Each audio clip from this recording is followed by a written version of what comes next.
somebody else. I don't know how you can get that from anybody else.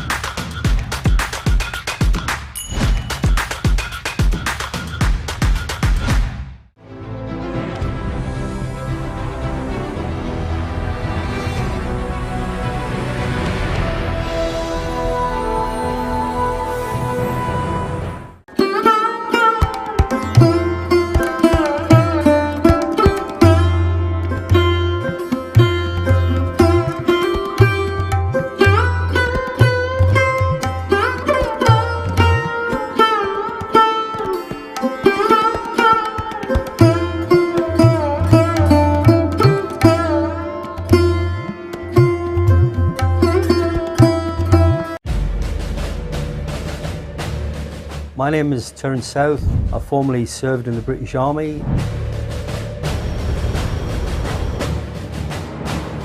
We had to go down as the muscle squad and go on, you come with us. Should not let us go, we're fighting. No. I could communicate, I had all the skills for the wirelesses, the radios. I could do that, that was no problem. I could do that blindfolded.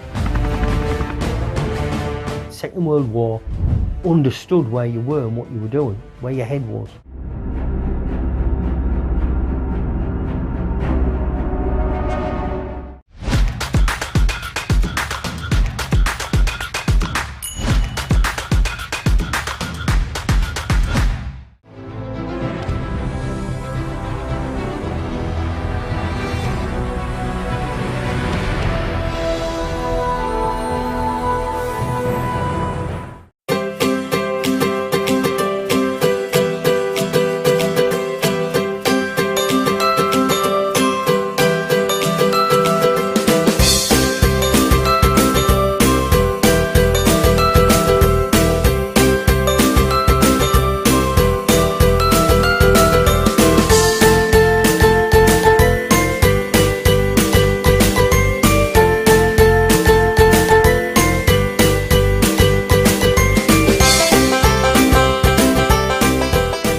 Hello, Dr. Anand here to tell you about unleashing your inner power.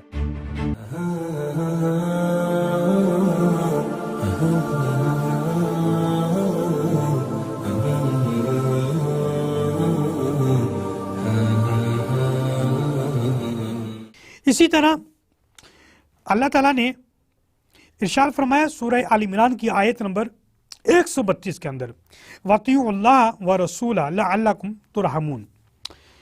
वातियुल्लाह व रसूल, यहाँ पे अल्लाह की इताअत और रसूल की इताअत, यहाँ पे जो वाव है वो आतिफ के तौर पर इस्तेमाल होती है, वाव आतिफा है। और नहवीयीन के नज़दीक बहुत सारे इख्तलाफ हैं, 4 नहवीयीन इमाम हैं, लेकिन एक बात पर, इस आयत में एक बात पर वो मुश्तरक हैं, एक जैसी हैं। वो कहते हैं कि वाव एक दूसरे को मिलाने के लिए भी आती है और ये मुश्तरक है, यानी कि जो पहली वाली बात हो रही है और बाद वाली बात हो रही है, दोनों का हुक्म के एतबार से एक ही बात है। यानी जिस तरह अल्लाह ताला को माना जाएगा, अल्लाह ताला के अहकाम को माना जाएगा, अल्लाह ताला की इत्तिबा की जाएगी, वैसे ही रसूलुल्लाह की इत्तिबा की जाएगी। तो इस आयत के भी पेश नज़र कुरान की हुज्जियत जिस तरह है, इसी तरह अहदीस की भी हुज्जियत वैसे ही है। जहाँ अल्लाह ताला की इताअत का हुक्म है, उससे मुराद कुरान मजीद है, ज़ाहिरी बात है, यानी कुरान मजीद की इताअत का वजूब है। और जहाँ रसूलुल्लाह की इताअत का हुक्म है, वहाँ सुन्नत रसूल सल्लल्लाहु अलैहि वसल्लम की, यानी अहदीस रसूलुल्लाह सल्लल्लाहु अलैहि वसल्लम की का वजूब हमें मिलता है। अगर हम कुरान मजीद की आयात को देखें जिसमें अल्लाह ने रसूलुल्लाह की इताअत का हुक्म दिया, वो तकरीबन हमें 40 आयात मिलती हैं जिसमें अल्लाह ताला ने रसूलुल्लाह सल्लल्लाहु अलैहि वसल्लम की इताअत, इत्तिबा और रसूलुल्लाह की इताअत का वजूब हमें मिलता है। और उसमें 22 आयत ऐसी हैं जिसमें सिर्फ अल्लाह तबारक व तआला ने अपना और रसूलुल्लाह का जिक्र किया है, और उसमें 18 ऐसी हैं जिसमें सिर्फ और सिर्फ रसूलुल्लाह सल्लल्लाहु अलैहि वसल्लम की इताअत का जिक्र दिया है। तो इन आयात के अंदर भी ये एक वाज़ेह पैगाम होता है कि अल्लाह के रसूल की बात कितनी ज़्यादा हुज्जियत वाली है। अल्लाह तबारक व तआला सूरह निसा की आयत नंबर 64 के अंदर इरशाद फरमाता है कि वमा अरसलना मिन रसूलिन इल्ला युता बिइज़्निल्लाह, के जो रसूल हमने नाजिल किया तुम्हारी तरफ उसकी इताअत करो, और उसकी इताअत अल्लाह के हुक्म से है, कि अल्लाह हुक्म देता है रसूलुल्लाह की इताअत करने के हवाले से। तो रसूलुल्लाह की इताअत करना और इत्तिबा करना और आपकी इताअत का वजूब और आपकी इताअत बतौर हुज्जियत लाजिम है। तो इस आयत से भी यह बतौर वाज़ी होता है, क्योंकि अल्लाह की इताअत करना वो आज खुद शामिल है रसूलुल्लाह की इताअत के अंदर, क्योंकि वो अल्लाह तबारक व तआला के इज़्न से ही इताअत करवा रहे होते हैं। तो इसी तरह सूरह निसा की आयत नंबर 80 के अंदर भी अल्लाह तबारक व तआला ने यही पैगाम दिया है कि मैं युती रसूला फ़क़द आता अल्लाह। अल्लाह तबारक व तआला ने फरमाया कि जिसने रसूल की इताअत की, यानी कि जिसने अहदीस की, रसूलुल्लाह सल्लल्लाहु अलैहि वसल्लम के फरमान की, सुन्नत की को हुज्जत माना, उसने ऐसी है जैसे कुरान की को हुज्जत माना। तो इस एतबार से भी अगर हम देखें तो अल्लाह उसके रसूल की इत्तिबा वजूब आप बतौर हुज्जत है। क्योंकि इसकी बेसिक वजह क्या है, हम सूरह नजम के अंदर पढ़ते हैं, आयत नंबर 4 है और 3 है, वमा यंतिकु अनिल हवा, कि रसूलुल्लाह सल्लल्लाहु अलैहि वसल्लम जो भी गुफ्तगू करते हैं वो अपनी तरफ से नहीं करते, इन हुआ इल्ला वहयुन युहा, कि वो अल्लाह तबारक व तआला की तरफ से वही है। तो इस आयत से भी ये बात समझ लगती है कि जो रसूलुल्लाह के फरमान हैं वो भी वही ही हैं, अल्लाह तबारक व तआला की तरफ से एक वही जली है और ये वही खफी है, यानी कि ये अल्फाज भी वही हैं, क्योंकि रसूलुल्लाह खुद फरमाती हैं कि मैं कुछ नहीं बोलता, मुझे अल्लाह की तरफ से हुक्म होता है तो मैं तुम्हारे सामने कलाम करता हूं। तो रसूलुल्लाह की सारी बातें वो वही कहलाती हैं और वो बतौर हुज्जत भी हैं। इसी तरह अल्लाह रब्बुल इज़्ज़त जल्ला जलालुहु ने सूरह हशर के अंदर भी इसी चीज़ को वाज़िह किया है कि वमा आताकुमुर रसूलु फखुज़ू वमा नहाकुम अन्हु फंताहू, के जो रसूल दे वो ले लो, जो मना कर दे वो रुक जाओ। तो ज़ाहिर बात है ये जो क्वालिटी है वो रसूलुल्लाह के पास मौजूद है, यानी आपकी बात की इतनी पावर है और ये बात बतौर हुज्जत है कि आप जिससे भी मना कर दे उससे रुकना लाजिम है, वाजिब है। तो इस आयत के पेश नज़र भी ये बात वाज़िह होती है कि रसूलुल्लाह का हर फरमान उम्मत के लिए हुज्जत है और हुज्जत वैसे ही है जैसे कुरान हमारे लिए हुज्जत है। इसी तरह सूरह निसा की आयत नंबर 152 के अंदर वल्लज़ीना आमनु बिल्लाहि व रसूलिही व लम युफ़र्रिक़ू बैना अहदिम मिनहुम उलाइका सौफ़ा युअतीहि उजूरहुम व कान अल्लाहु गफ़ूरुर रहीमा। अल्लाह ताला इरशाद फरमाता है कि वो लोग जो ईमान लेके अल्लाह पर और रसूल पर और तफरीक ना करे अल्लाह और रसूल के दरमियान, यानी कि खालिक मखलूक होने के एतबार से नहीं, हुक्म देने के एतबार से, हुज्जियत के एतबार से में तफरीक ना करे उनमें से किसी के दरमियान भी, तो अल्लाह तबारक व तआला उसे अनकरीब बहुत बड़ा अजर अता फरमाएगा और अल्लाह तबारक व तआला माफ़ भी फरमाएगा और अल्लाह ताला रहम फरमाने वाला है।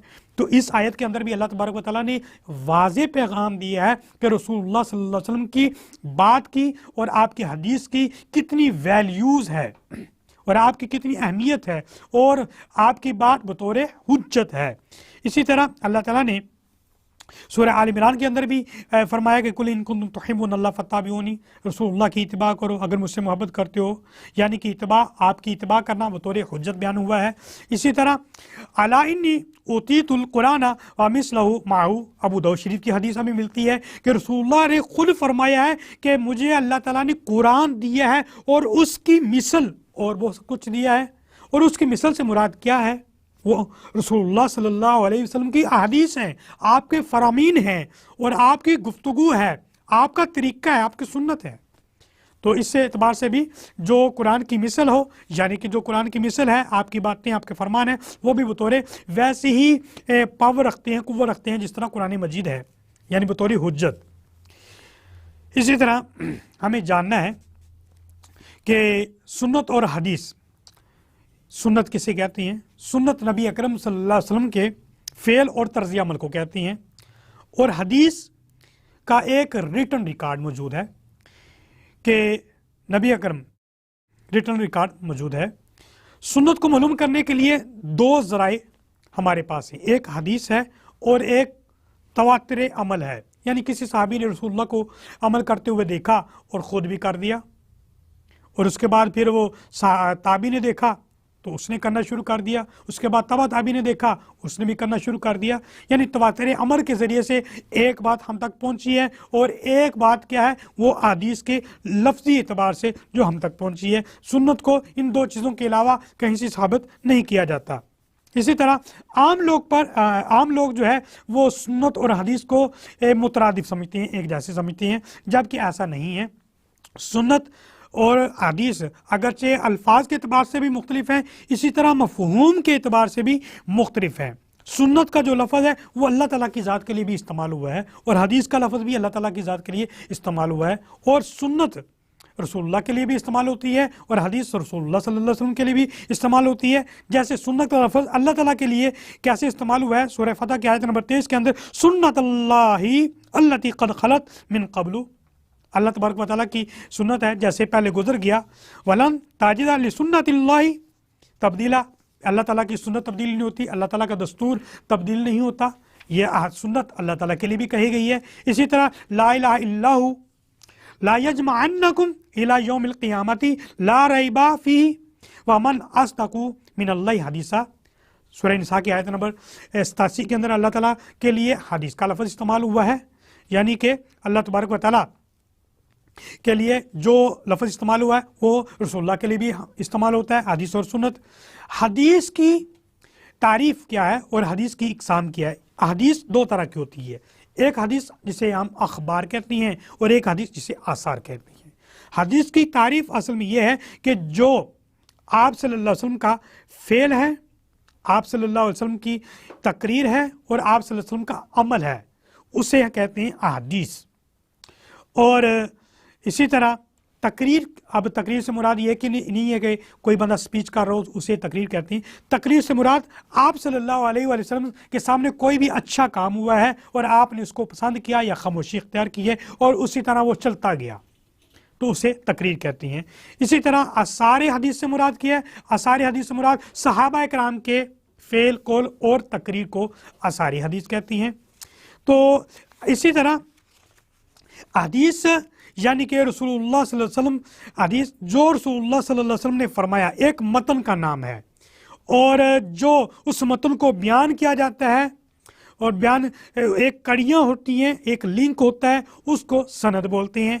इसी तरह इमाम मोहम्मद बिन इस्माइल अल-मरूफ इमाम बुखारी रहमतुल्लाह अलैह अगर कोई हदीस लाती हैं तो अपने से लेकर रसूलुल्लाह सल्लल्लाहु अलैहि वसल्लम तक जो भी सनद बयान हो रही है उसको जो सनद बयान उसको कड़ियाँ बोलती हैं, उसको लिंक बोलती हैं, उसी को सनद बोलते हैं। और जब ये लिंक मुकम्मल रसूलुल्लाह सल्लल्लाहु अलैहि वसल्लम तक पहुँच जाए और इसमें किसी किस्म का भी कोई ज़ौफ़ पाना हो तो वो मुस्तनद अहादीस कहलाती है, और जो बयान करने वाला है उसको रावी कहती हैं। बाज़ औक़ात हमें देखने में यह भी आया है कि सहाबी से भी रिवायत करता है कि एक रसूलुल्लाह सल्लल्लाहु अलैहि वसल्लम ने फरमाया, वो सहाबी मौजूद नहीं था तो उसने फिर बाद में सहाबी को बताया, तो वो सहाबी रिवायत करने में बताता है कि मैं उस वक्त मौजूद नहीं था, मैंने फ़लाँ से सुना है, तो वो फिर इसी तरह सनद चलती जाती है। एक बात और बड़ी अहम है कि बाज़ औक़ात हमें हदीस की किताबों के अंदर ज़ईफ़ हदीस मिलती है। ज़ईफ़ हदीस जिसके अंदर ज़ौफ़ पाया जाए, यानी कोई ऐसा शख्स, ऐसा रावी पाया जाए जो काबिल एतबार नहीं है या उसके हाफ़ज़े में कमज़ोरी है, कोई फ़िस्क उसके अंदर आ गया है, तो उस वजह से उस हदीस को ज़ईफ़ हदीस करार दिया जाता है। लेकिन इससे मुराद ये नहीं कि वो उस हदीस को बिल्कुल छोड़ा जाएगा। हाँ, अहकाम शरिया के अंदर उसको एक्सेप्ट नहीं किया जाएगा, लेकिन फ़ज़ाइल आमाल के अंदर ज़ईफ़ हदीस को एक्सेप्ट किया जाएगा, तो उसको लिया जाएगा, बतौर हुज्जत माना जाएगा फ़ज़ाइल अमाल के अंदर। मिसाल के तौर पर हमें एक हदीस मिलती है जिसमें अल्लाह तबारक व तआला के प्यारे मुस्तफ़ा ने फरमाया कि 40 हदीसों को याद करने वाला, 40 हदीसों को याद करने वाला जो दीन अमूरिया पर हो, जो दीन अमूरिया पर हो और वो उसको याद करे, तो वो कल उलमाए कराम, फ़ुक़हा कराम के साथ उठेगा। और इसको रावी करने वाले आम नहीं हैं, बल्कि हज़रत अली भी हैं, अब्दुल्ला बिन मसूद भी हैं, अबू दरदा भी हैं, अब्दुल्ला बिन अब्बास भी हैं, अब्दुल्ला बिन उमर भी रिवायत करते हैं, लेकिन उनके अल्फाज के अंदर मुख्तलिफ रवायात हैं। वो अगरचे लहदा है, लेकिन ज़ईफ़ इस आयत अगरचे ये हदीस ज़ईफ़ है लेकिन उस पर अमल करना ये बतौर बेहतर है, अच्छा है, और इसको आइमा कराम का इज्मा करार दिया है कि फ़ज़ाइल अमाल के अंदर इसको कबूल किया जाएगा। हदीस की जो सनद के एतबार से जो इक़साम है वो बुनियादी 3 ही है, जैसे सही है, हसन है और ज़ईफ़ है। तो इस एतबार से उसके अलावा बहुत सारी हदीस हमें मिलती हैं जिसकी इक़साम है, बहुत सारी इक़साम है हदीस की। यह उसूल हदीस के इल्म के अंदर ही हमें मालूमात होगी, सिर्फ ये नहीं कि कोई हदीस की किताब पढ़ी, उसका तर्जुमा पढ़ा और पढ़ना शुरू कर दिया और हमने उसको जाने बगैर कि ये जो हदीस बयान हो रही है इसकी असल क्या है, यानी कि ये कहीं सही है कि नहीं है, हसन है कि नहीं है, ज़ईफ़ है कि नहीं है। इसी तरह मरफू है, मुरसल है, मक़तू है, मुतवातिर हदीस है, ख़बर वाहिद है, इस तरह मुनक़ती है, मालूल है, मुतरिक है, शाज़ है, मजहूल है, वगैरह वगैरह बहुत सारी अहादीस की इक़साम हैं। ये उस वक़्त ही मालूम होगा कि जब हम अहादीस के उसूल को समझेंगे। तो ये बात यह है कि अगरचे अहादीस बहुत सारी किस्में हैं, लेकिन अहादीस जो सही अहादीस होती हैं, जो सनद के साथ होती हैं, उसको बतौर हुज्जत माना जाता है और माना जाएगा। वैसे ही जैसे कुरान मजीद की आयात को इस्लामी मामलात के अंदर हुज्जत माना जाता है। हम अल्लाह ताला की बारगाह में दुआ करते हैं कि अल्लाह तबारक व तआला हमें अमल की तौफीक अता फरमाए। व आखिरु दावाना अनिल हम्दुलिल्लाहि रब्बिल आलमीन।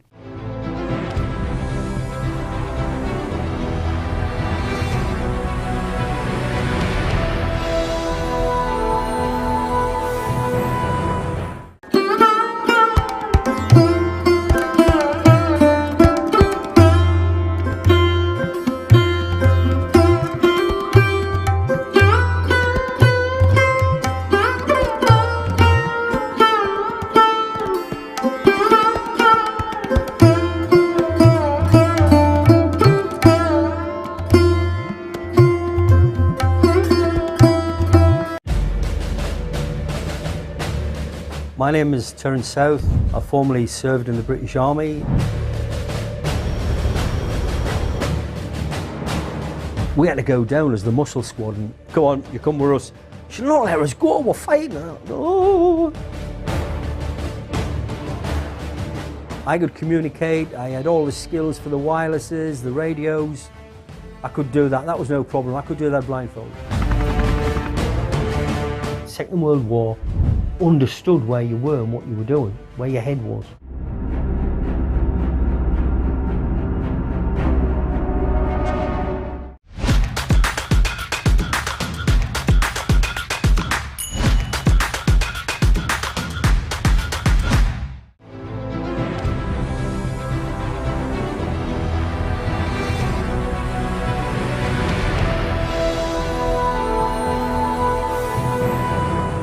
अगर आप कमाते हैं तो अपनी ज़ात पे अगर खर्च ना करें तो फिर कहाँ किया? इस मामले में मैं अपनी फैमिली में, अपने ख़ानदान में बड़ा फजूल खर्च मशहूर हूँ। देखिए 91 में हमने ये मैगजीन स्टार्ट किया था और ये दुनिया का टॉप, पाकिस्तान के टॉप जर्नल्स में था, जो रिसर्च ओरिएंटेड इलस्ट्रेटेड जर्नल था। हम कम से कम अब जो है 77 साल बाद हम एक कौम इकट्ठे हो जाए। हमारे दौर के अंदर 34 अरब डॉलर रेमिटेंस जो था ओवरसीज पाकिस्तानी भेज रहे थे। कादिर रहमतुल्लाह अलैह फरमा गए हैं कि काम का टाइम बढ़ाएं, काम करें। आप यकीन करें कि नॉर्दर्न एरिया के पैकेजेस इतने ज़्यादा है, अभी पाकिस्तानियों ने नॉर्दर्न एरिया को भी नहीं अभी इतना एक्सप्लोर किया।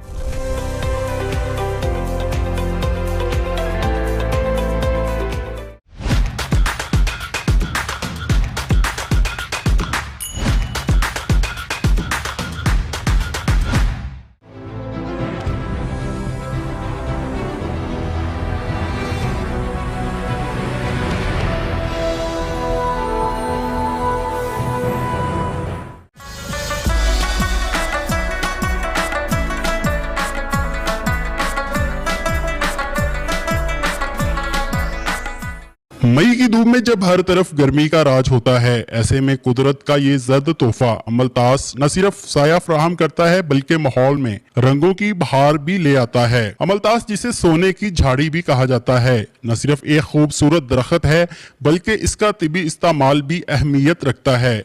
इसके फल, जिसे मुकामी तौर पर सना कहा जाता है, कई यूनानी नुस्खों में बतौर दवा इस्तेमाल होते हैं। शहरियों का बात करते हुए कहना था कि जर्द रंग के फूल बहुत ही प्यारे लग रहे हैं। हम रोजाना कॉलेज जाते हैं तो इन्हें देखते हैं तो दिल बाग बाग हो जाता है। हुकूमत को चाहिए कि ऐसे दरख्त ज्यादा से ज्यादा लगाए। ये जर्द रंग के फूल बहुत खूबसूरत हैं और सुबह के टाइम जब हम आते हैं तो कॉलेज में बहुत खूबसूरत लगते हैं और दोपहर के टाइम भी छाँव का इंतज़ाम करते हैं हमारे लिए। और मसला ये है कि ये बहुत कम है तादाद में, हमें चाहिए और हुकूमत को चाहिए कि इसको और ज़्यादा बढ़ाएं और इनकी तादाद में इजाफा करें और शहर के मुख्तलिफ इलाकों में ऐसे पौधे लगाएं। शहरियों का कहना है कि ये दरख्त सिर्फ जीनत नहीं बल्कि माहौलियाती तहफ़्फ़ुज़ का जरिया भी है। ये गर्दो गुबार को जज़ब करते हैं और ऑक्सीजन फराहम करते हैं और शदीद गर्मी के मौसम में ठंडी छाँव बांटते हैं। जब सूरज तप रहा हो और हवा भी थम जाए, ऐसे में अमलतास के जर्द फूल कसूर वालों के दिलों पर ठंडक का फाहा रखते हैं।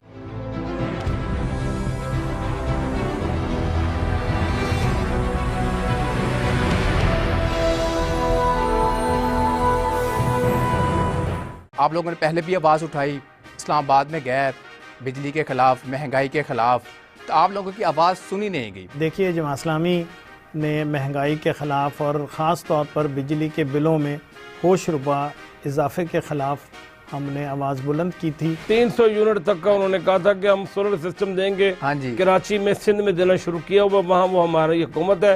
पूरे पाकिस्तान में हमारी हुकूमत नहीं है। टैक्स देना हर शख्स की जिम्मेदारी है, हर ताजिर की जिम्मेदारी है।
ट्रस्ट है लोगों का। मुझे लगता है आप लोगों तक रसाई नहीं आपकी हो पाती। आपका मंशूर क्या है? किसी सियासी जमात में इतना अच्छा इंतखाबी कमीशन नहीं है। अच्छे कंटेंट देखना चाहें तो फिर डेफिनेटली आहिस्ता सा चेंज तो आएगा ना, ग्रेजुअल। तमाम 12 ज़ोडिक साइन के ऊपर मुझे अबूर है। दुबई के पास वसाइल थे, आज पाकिस्तान के पास तो बहुत कुछ है। जो सेफ सिटी के हवाले से है वो अब तो काफी ज्यादा जो है दोबारा वर्किंग में आ गए हैं। हाँ, एक टाइम आया था जब काफी कम हो गए थे। 50 तो स्टार नहीं हो सकते, स्टार तो 3-4 ही होंगे किसी भी फील्ड के। बच्चे को देखा कि वो एक ऐप के अंदर घुसा हुआ है जिसको टिकटॉक कहते हैं।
When I saw my father treating patients and the satisfaction that he used to get in treating patients who were disabled and suddenly making them walk, that gave me an inspiration as well. And that's where my mindset right from childhood was that I want to help people, I want to do something for the country. And that's where I became a doctor and then became an orthopedics and a trauma surgeon, and then wanted to learn more and see what the best things were happening in different centers in the world. So that's where I went out to do my AO fellowship from Canada, and then fellowship in knee surgery from the United States of America, and where I got an opportunity to work with the guru of knee surgery in the world. And that was something, a patient, when somebody would come in and basically who could barely walk, making them walk again. A trauma patient coming in who was disabled and making them walk again was a great satisfaction. When I saw all these patients lying on the road, and 95% chances were that nobody's going to help them. So that was the inspiration that I got from the med school when I was there, and we had done the first study that situation in our region, it created new realities, and every country, every nation had to reckon with that.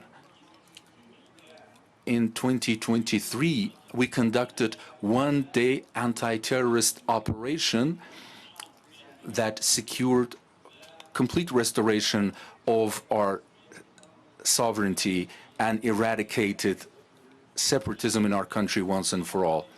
And today, across the liberated territories, major reconstruction and renovation works are underway. Large-scale infrastructure projects are implemented, hospitals, schools, railroads, highways, 3 international airports. Nearly 70 kilometers of tunnels are underway, and today our guests can witness this effort. And today Karabakh and East Zangezur is home to 43,000 Azerbaijanis. Life is returning. This region's rightful owners have returned.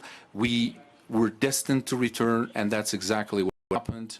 We defeated Armenia's armed forces, their army, and we are rightfully proud of that. After that, for over 40 years, and from now on till forever, we will live as a victorious nation. And today, my dear brothers, President of Turkey and Prime Minister of Pakistan are with us celebrating this day. Support that they have extended and solidarity that we saw has completely changed on a global scale, ushered in new realities. Our strength is in unity. Today, in trilateral format, we reaffirmed our unity. We are going to watch songs and musical compositions that will symbolize our unity and richness of our culture. And I am confident that today, from the liberated district of Laçın, these 3 nations send the right messages to the rightful addresses worldwide. Once again, my dear brother Recep Tayyip Erdogan, President of Turkey, my dear brother Shahbaz Sharif, Prime Minister of Islamic Republic of Pakistan, and their accompanying delegations, I say welcome. I congratulate and welcome the residents of Laçın. May Allah always keep our skies clear and may make our path clear. Victory is with us and will continue to be with us. May long live the brotherhood between Turkey, Azerbaijan, and Pakistan.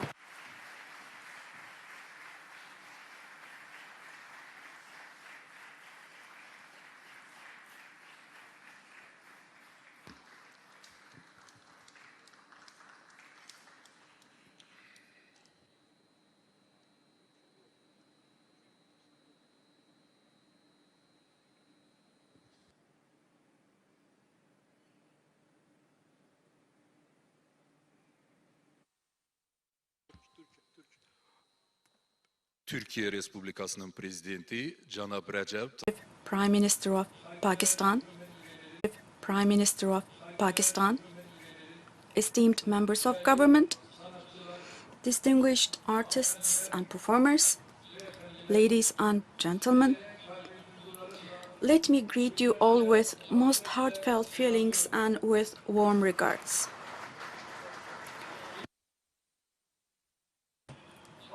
From here, I send my respect and warm regards to my brothers and sisters all over Azerbaijan, all the way from Baku to Genge, from Shusha to Nakhchivan.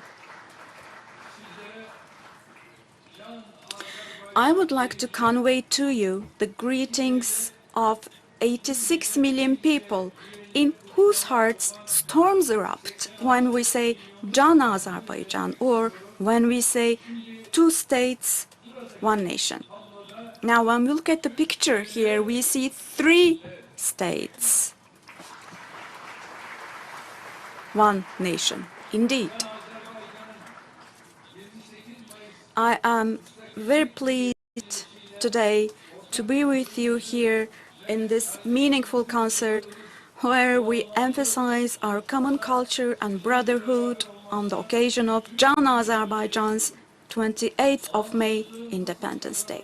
Now, as a child of a nation that knows quite well how independence is gained and how valuable it is, I wholeheartedly congratulate you all on your Independence Day today. I remember with respect our heroes who crowned with their martyrdom our glorious fight for independence and for a future. May God bless the souls of our esteemed martyrs, and may He grant them heavenly resting place. On this important day, we once again remember the magnificent lines of Azerbaijan's distinguished poet Samet Vurgun. He said in his lines, "They know that you are mine. You are my home. You are my home country. You are my mother's land, i.e. my motherland. Can the heart possibly be separated from the Jan, Azerbaijan, Azerbaijan? I'm a child, you are a mother. That's why I'm depending on you. Regardless of any neighborhood, any location that I go to, wherever I fly, you are my abode, my day, my home." So yes, indeed, inshallah, God willing, we will continue to strengthen our friendship with Azerbaijan, our abode, our home, and the apple of our eye. We will always stand by the Azerbaijani people in good times and, God forbid, if needed, in difficult times as well. May God render Azerbaijan-Turkey friendship a long-lasting one. My esteemed brothers and sisters, distinguished guests, just as the Republican administration, which was established in Azerbaijan back in 1918, became the epitome of independence and free will, likewise, today the victory of independence in Karabakh makes Azerbaijan much stronger and more prosperous. The torch of independence, which was lit back then, today illuminates the path of Azerbaijan much brighter and stronger.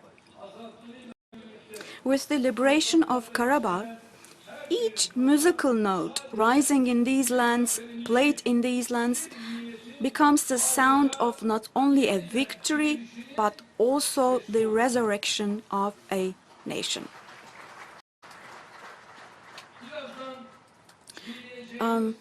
In the musical tunes that we will listen to in a moment, one can find the voice of the free lands of Karabakh.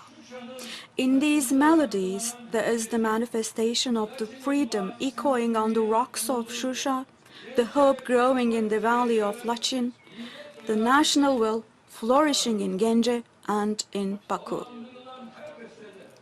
In every composition, there is the spirit of a tremendous victory that was paid with lives and with the blessed blood of our heroic martyrs.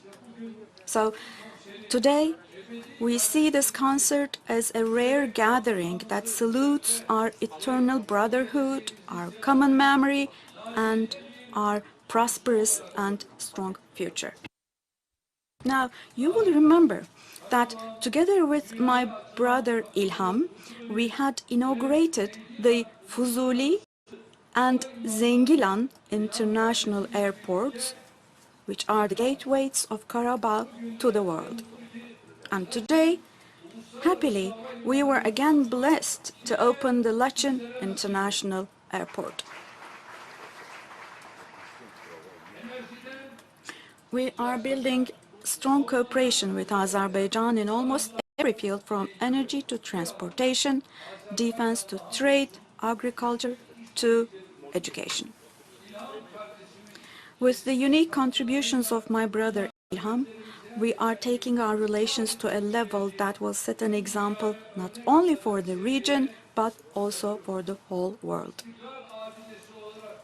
We are all proud of the achievements of Azerbaijan, which is rising as a monument of stability.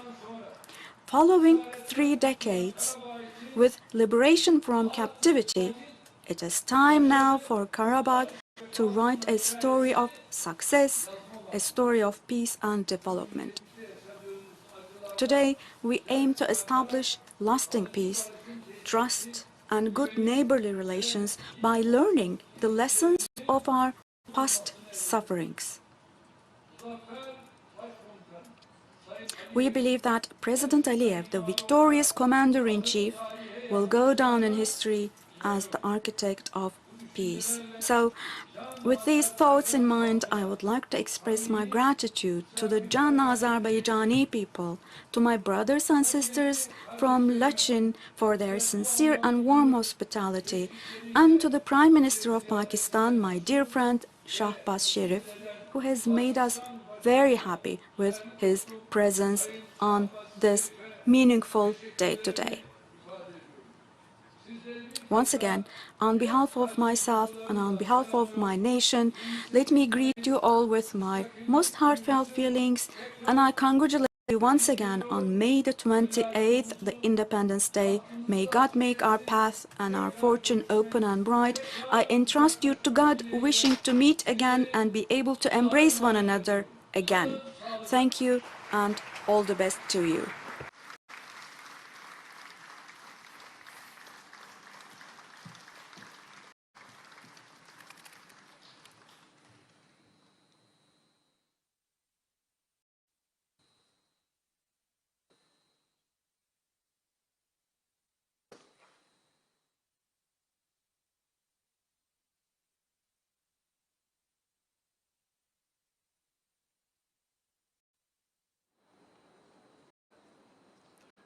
Pakistan İslam Respublikasının Baş Naziri Cənab Şahbaz Şərif.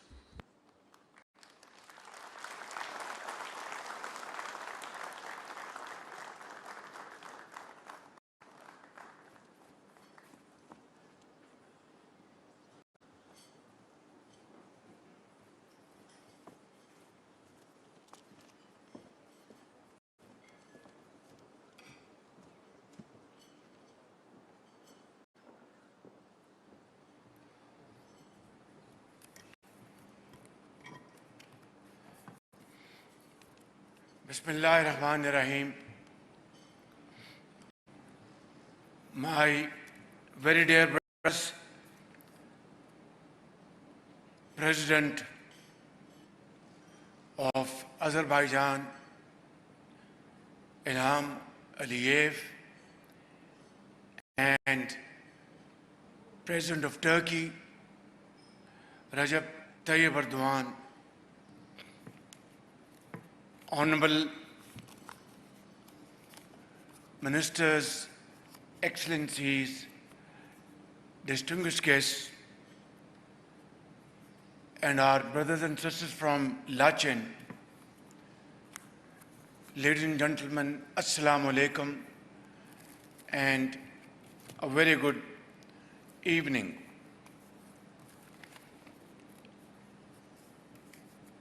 My dear brother President Ilham Aliyev It is a sheer coincidence that today we are celebrating Azerbaijan's independence, and today we are celebrating when Pakistan became a nuclear power on 28 May 1998.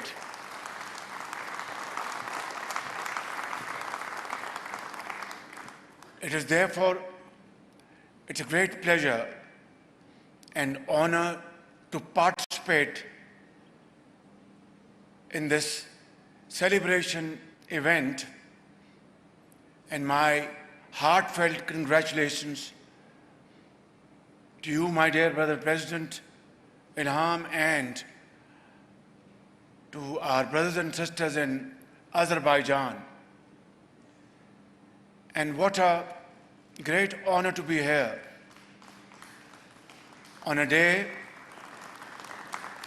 of Azerbaijan's independence, here in this beautiful mountainous city of Lachen, which under your great leadership and dynamic vision that you've been able to liberate Karabakh after 30 years. And in that,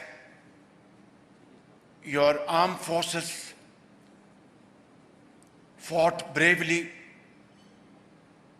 and our salute to those martyrs who laid their life for this great cause,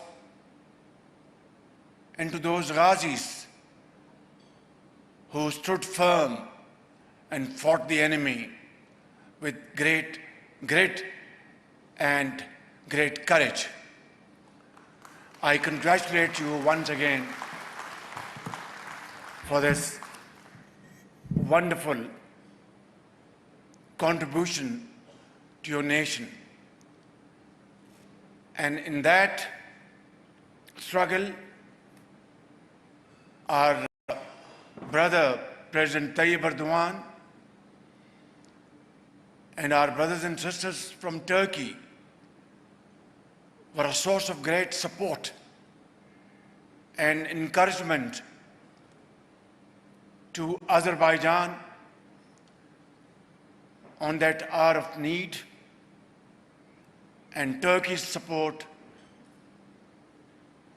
was outstanding during that period. Pakistan, in all humility, also contributed towards this great cause, and we offered all brotherly, diplomatic, political support to our brothers and sisters in Azerbaijan, because it came from the heart. It was a cause worth supporting. It was a cause worth standing by our brothers and sisters of Azerbaijan. Therefore, I can say, ladies and gentlemen, that today that old adage is slightly transformed. We used to say, 2 souls and 1 heart. Today, it is now changed forever to 3 souls and 1 heart.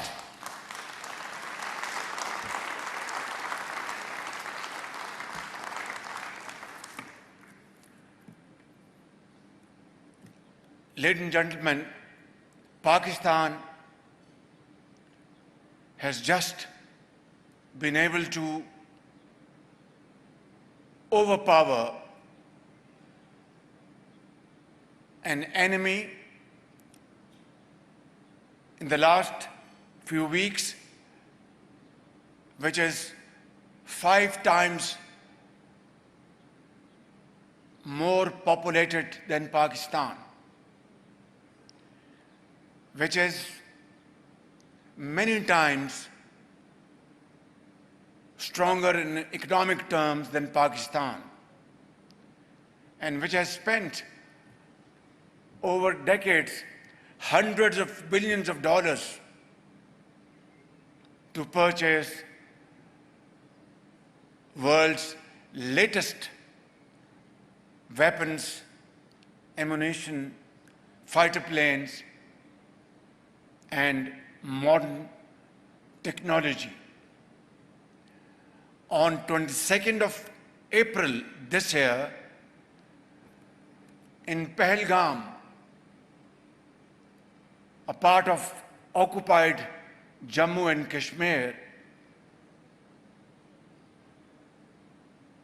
26 people were killed, and it was a very sad incident. Unfortunately, India wasted no time to level false allegations against Pakistan and tried to concoct facts and convey a message to the world that Pakistan is involved in this so-called Pahalgam incident.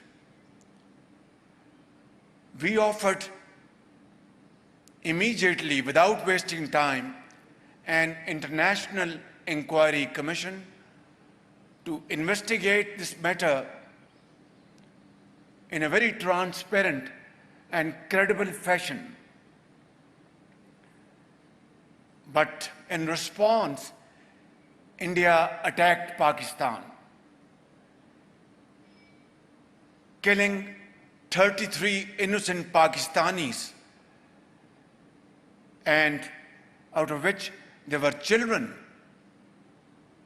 We offered namaz-e-janaza of a 6-year boy who was martyred by Indian aggression, and there were women and elderly person, and 55 Pakistanis were injured. Ladies and gentlemen, we had to respond in defense of Pakistan, and within no time, our formidable Air Force downed 6 Indian planes, 4 Rafale French-made planes, 1 MiG-29 and another plane, and then a drone. And we conveyed a message to India that Pakistan is a very peace-loving country, wants to promote peace and progress and prosperity in the region. But if come to the point of attacking Pakistan, then we will respond with fullest might. And then, ladies and gentlemen, we, on 9th and 10th night, we decided to respond in a measured fashion to Indian aggression, and we had decided that at 4:30 in the morning after Fajr prayers, Pakistan armed forces, led very ably by our Field Marshal, Chief Army Staff sitting here, Syed Asim Munir, to teach a lesson to our enemy. But before that hour reached, India again launched missile attacks, BrahMos, and hit Pakistan's various provinces, including airport in Rawalpindi and other places.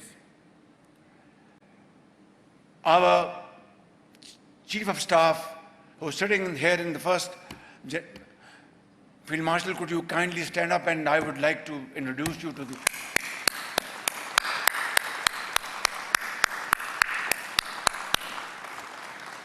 He told me that Prime Minister, India has again attacked. His voice was conveying unshakable confidence. He was absolutely resolved, calm, but then absolutely clear that we will have to now teach our enemy a lesson of their life. And then, ladies and gentlemen, we attacked Indian military installations, not civilians. That is the stark comparison between us and them. They went for innocent civilians, martyred them. We went for their military installations and gave them a befitting reply. By 9 a.m. in the morning, Field Marshal rang me again and said, Prime Minister, India has approached Pakistan for a ceasefire. What are your instructions? I said, Field Marshal, Allah Almighty has given us a victorious day, a glorious victory. Now let us accept this request of India for a ceasefire, because we believe in peace, we want ceasefire, we want this war to be averted at all costs. Ladies and gentlemen, this is what I wanted to bring it up today for your kind consideration. Azerbaijan was attacked by Armenia, and Turkey and Pakistan were standing by Azerbaijan like a solid rock. Pakistan was attacked by India, and my very dear brother, President Tayyip Erdogan, and our brothers and sisters in Turkey were standing by Pakistan like a formidable fortress. And my very dear brother, Ilham Aliyev, and our brothers and sisters in Azerbaijan came to show their complete solidarity with Pakistan within no time. This was one of the finest moments in our history. Three brotherly countries were together like a family, sharing its difficult time. We will never forget this kindest of favor on the part of my very dear brother, President Tayyip Erdogan, and of course my very dear brother, President Ilham. And believe me, even if I want to pay them back, I don't have sufficient words to thank them. Allah Almighty will certainly reward you for this great fraternity, brotherhood, and your very sincere show of support. Tashakkare Dharam, Tashakkare Dharam.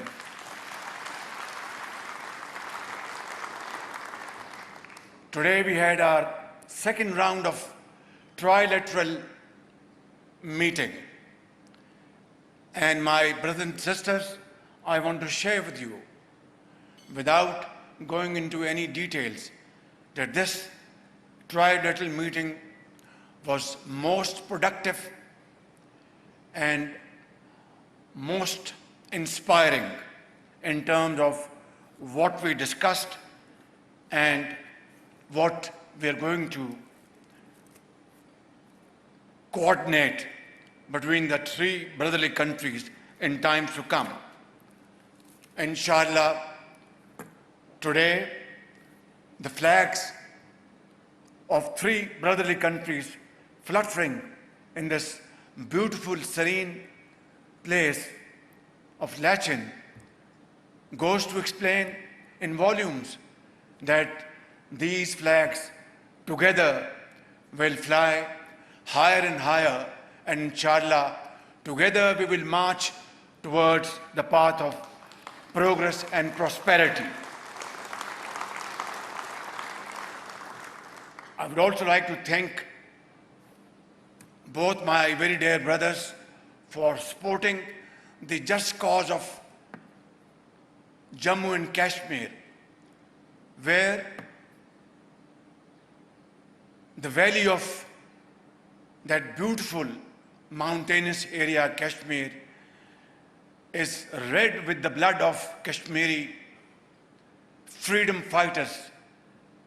Going back over decades, they have struggled, they have fought against tyranny, against brutality, and yet they are as firm as ever. They have not given it up, and they shall never give it up till they get their basic right of freedom enshrined under the Articles of United Nations and enshrined in the clauses of Security Council. Pakistan has stood by the cause of Kashmiris in an unwavering manner. So has Turkey, and so has Azerbaijan. Inshallah, a day will dawn, one day soon, when the people of Kashmir will have their right of freedom and get out of the clutches of slavery. Ladies and gentlemen, the heart-wrenching story of Gaza is not different. 52,000 Palestinian children, women, young boys, elderly people, teachers, doctors, engineers, workers have been martyred. And as I speak, their blood is still spilling on the streets of Gaza. I think in contemporary history, there isn't a more heart-wrenching episode than this one. I wonder when civilized world conscious will wake up to these atrocities. And this barbaric act on the part of Israel has to be condemned with fullest force. And again, together, Turkey, which has always, Tayyip Erdogan, my brother, has always led such very noble causes. And not only the Muslim world, but the global world appreciates President Tayyip Erdogan's leading role to provide voice and strength to suffering humanity. And so has my very dear brother Aliyev, Ilham Aliyev. And so has Pakistan. And today, I'm standing before you, my very dear brothers and sisters, that today we have to raise our voice and raise it to a pitch, to a level that the entire world can hear the voices of Turkey, Azerbaijan and Pakistan, that in the name of God, ceasefire must be put into place in Gaza sooner rather than later. In the name of humanity, killings of our brothers and sisters in Gaza must stop as of now. In the name of freedom, fair play and justice, our Palestinian brothers and sisters must be given the right of self-determination according to two-state vision, which is broadly endorsed by the entire world. In the end, ladies and gentlemen, I would like to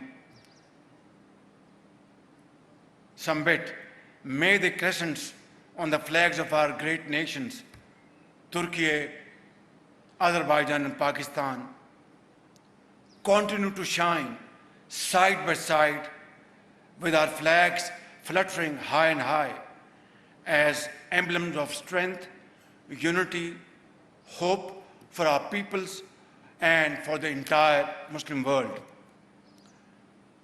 Pakistan Zindabad, Pakistan, Azerbaijan, Turkey Brotherhood Zindabad. Thank you. God bless you.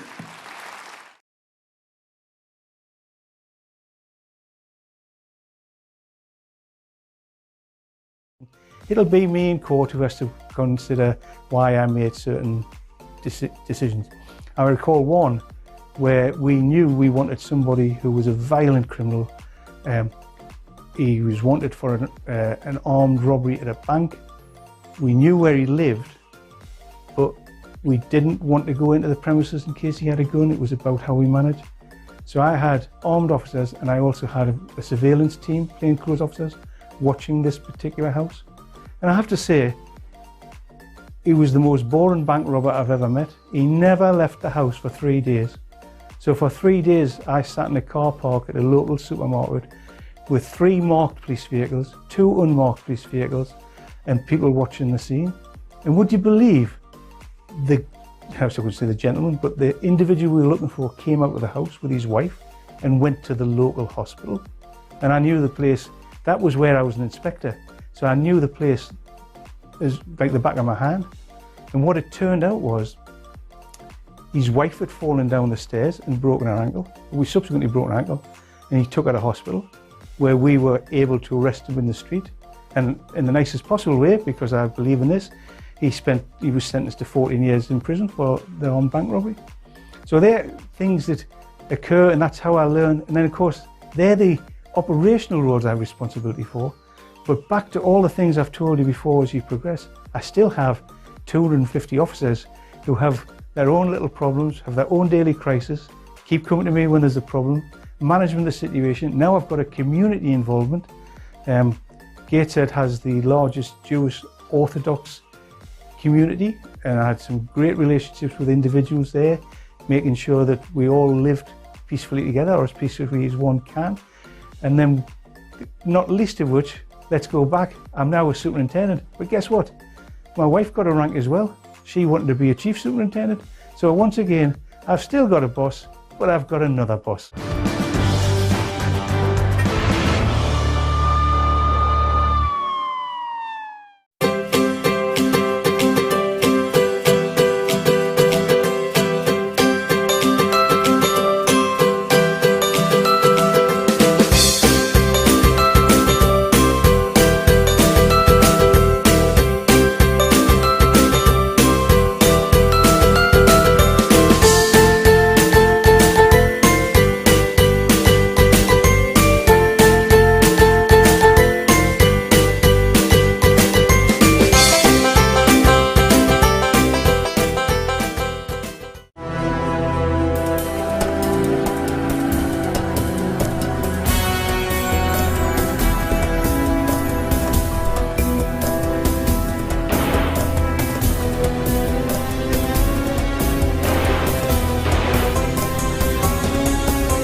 Sheikhupura के इलाका खानका डोगरा की रहायशी 50 साल खातून परवीन बीबी घरेलू नाचाकी की वजह से QB link नहर फारूकाबाद में छलांग लगाकर खुदकुशी करने लगी थी कि पेट्रोलिंग करते हुए थाना सिटी फारूकाबाद पुलिस ने फौरी रिस्पांस करते हुए खातून को छलांग लगाने से बचा लिया। थाना सिटी फारूकाबाद पुलिस ने खातून के वर्षा को तलाश करके न सिर्फ इनके दरमियान रंजिश और गलतफहमियां दूर करवाई बल्कि इनके साथ हंसी खुशी घर भी रवाना किया।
Hi, I'm Uma Malhotra and I welcome you to my show, Glow and Beyond with Uma Malhotra.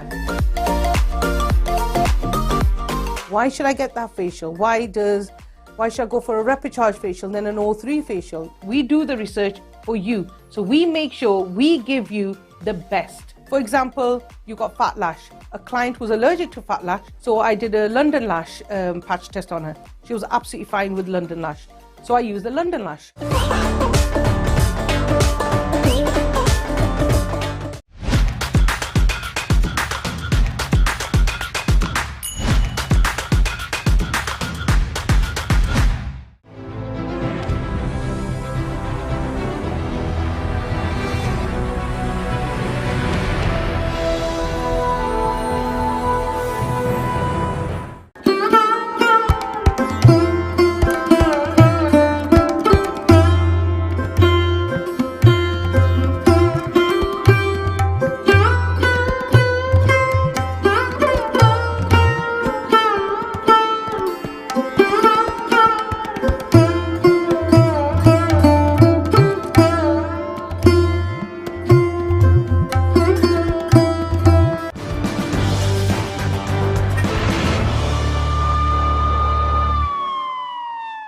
You've got me now as a superintendent. I've hopefully explained once again, each rank brings its own pressures, responsibilities, dare I say, successes.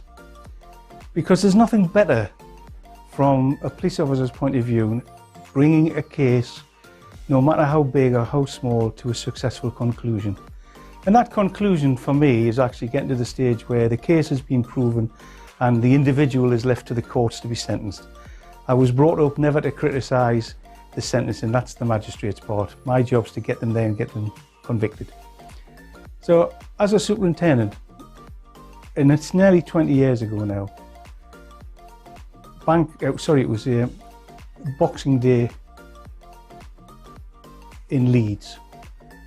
2 police officers on duty. Now, public holidays in this country for policing should be and generally are pretty quiet. Most people are enjoying themselves, most people are in the house, there's very little traffic on the road. So these 2 officers are working a bank holiday and they stopped a car for whatever reason, it's just a police instinct. I still look at cars now. When you don't see things, you're nearly brought up to think that's not right.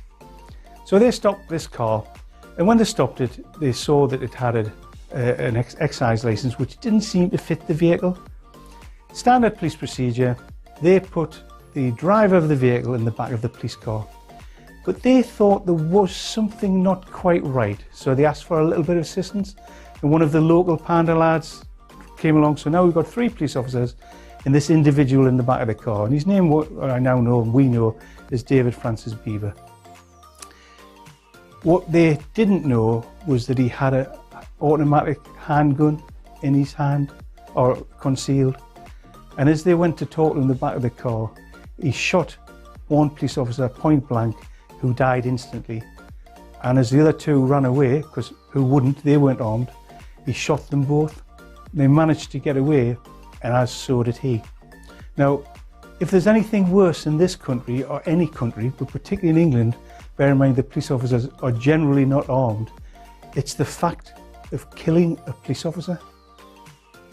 Well, now the force involved was West Yorkshire, and as a consequence, and we've said before when we talked about the press, police involvement is news. You can imagine what was happening in the country in relation to a murdered police officer. It was one of the largest manhunts in this country at that time, and possibly even subsequently. And this individual, who they didn't know who he was, but ultimately managed to find out that he originated in America and he was wanted for murder in America, was on the run. There was every newspaper, every television place, have you seen this man? Remember what I said about the press and the core message? Pictures, discussions, his original picture, everywhere. So 3 days later, I am the duty superintendent in Newcastle. And I get a telephone call from a member of staff. And believe it or not, it was my own area, so they rang me up and explained that they think they've seen this man in a local public house in Gateshead. Now bear in mind, the whole world is looking for this chap, and the hostelry we were talking about was a place where workmen would stay. So you assume that it's probably a false sighting, but that's not the way we're taught, the way I was brought up, and we're now into what I described before as a pre-planned firearm operation, and it's 12:30 at night. So as a consequence, I put together a firearms team. So you bring your staff together.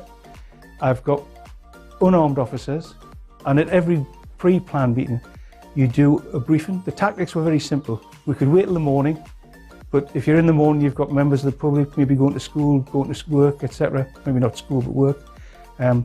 You could just leave it, knock on the door, don't do anything. But if it was the person we're talking about, that could be dangerous. Or alternatively, we could do it at 12:30 at night, very few people around, nothing to worry about. We knew the facility. It was a 1-bedroom flat, bedroom with a sink in. And if the gentleman involved didn't want to come out, we have a siege, and it's not a problem. We can stay there as long as we want. He's going to go nowhere. Anyway, we put it together. The tactics were very simple.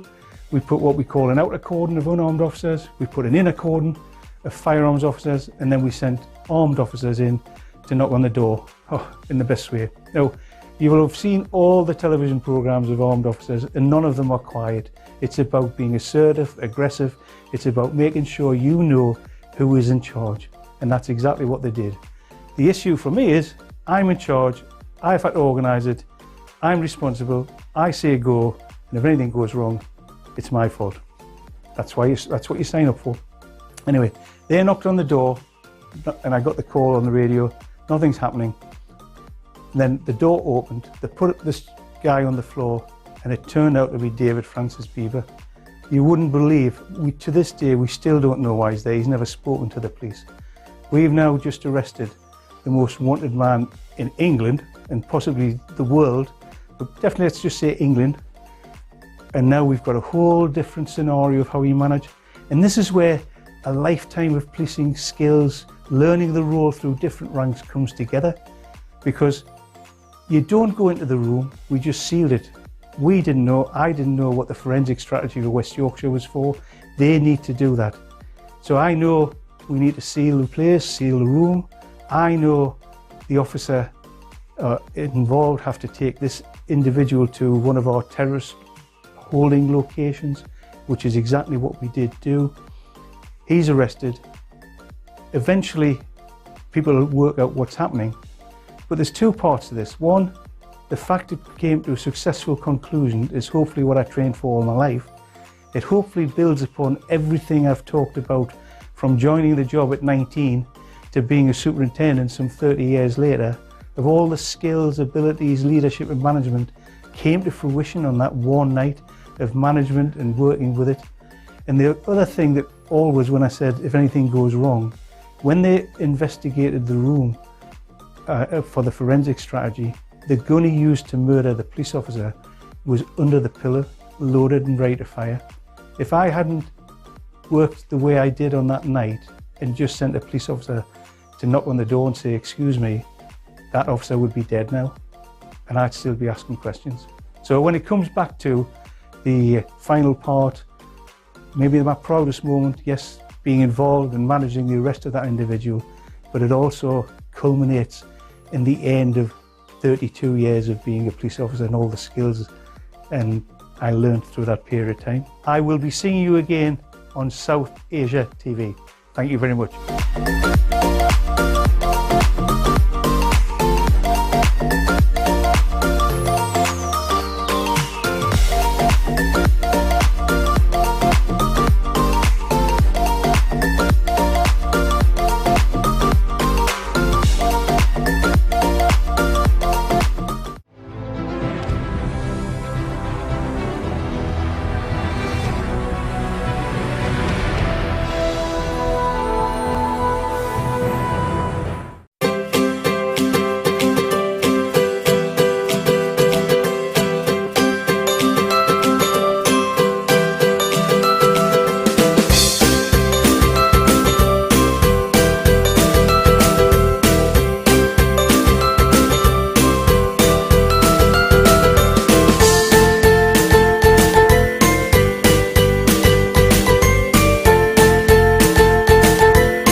Hello and welcome to Business ABC.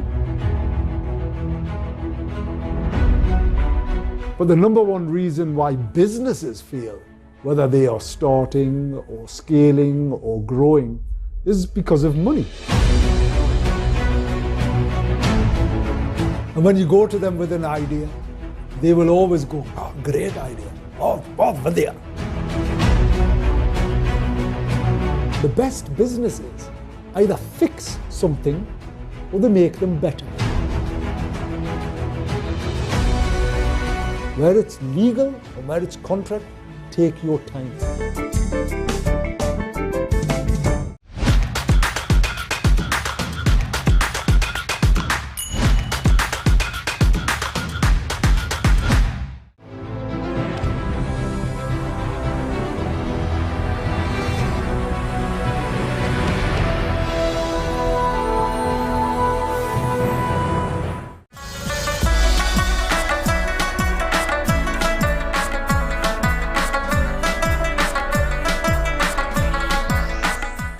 मैं इस वक्त मौजूद हूँ रुकन सूबाई assembly और मुस्लिम league नून के रहनुमा चौधरी महमूद अनवर साहब के डेरे पर।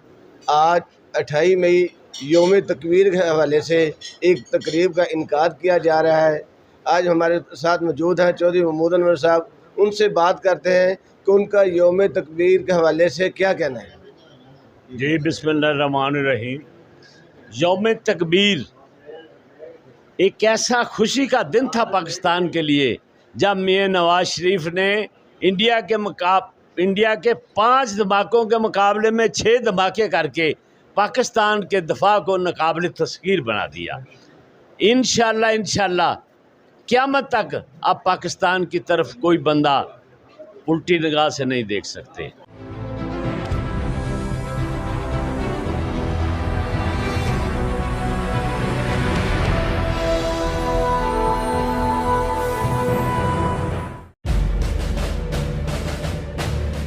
My name is Terence South.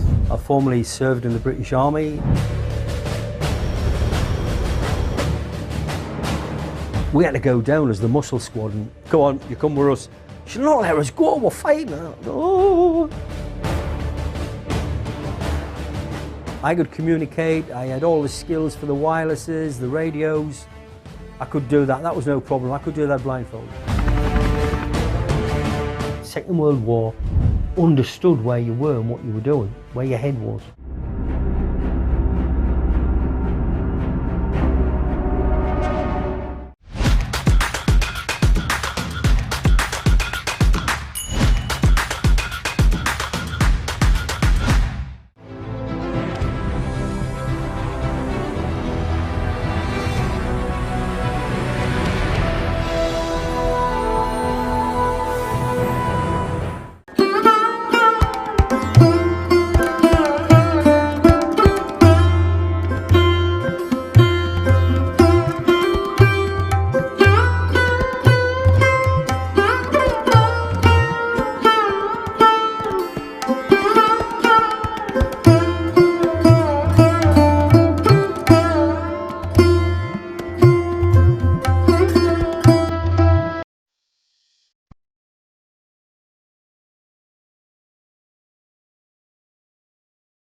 When I saw my father treating patients and the satisfaction that he used to get in treating patients who were disabled and suddenly making them walk, that gave me an inspiration as well. And that's where my mindset right from childhood was that I want to help people, I want to do something for the country.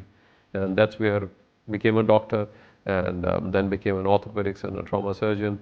And then wanted to learn more and see what the best things were happening in different centers in the world. So that's where I went out to do my AO fellowship from Canada and then fellowship in knee surgery from the United States of America, and where I got an opportunity to work with the guru of knee surgery in the world. And that was something patient when somebody would come in and basically who could barely walk, making them walk again. A trauma patient coming in who was disabled and making them walk again was a great satisfaction. When I saw these patients lying on the road, the 95% chances were that nobody is going to help them. So that was an inspiration that I got from the med school when I was there, and we had done the first study that in case of an emergency, there were 95% chances you not get an ambulance. We kept working as a social work to do something about it. And we went and tried to revamp the existing organizations, revitalize them. But then when it all didn't work out, so it came to a stage where they said, either you do something about it, which meant that I had to leave my career, a good practice, my own family hospital, and which was actually a very, very difficult decision. My family thought I was crazy, I was mad, that I was thinking of leaving my practice. Where am I going to earn from?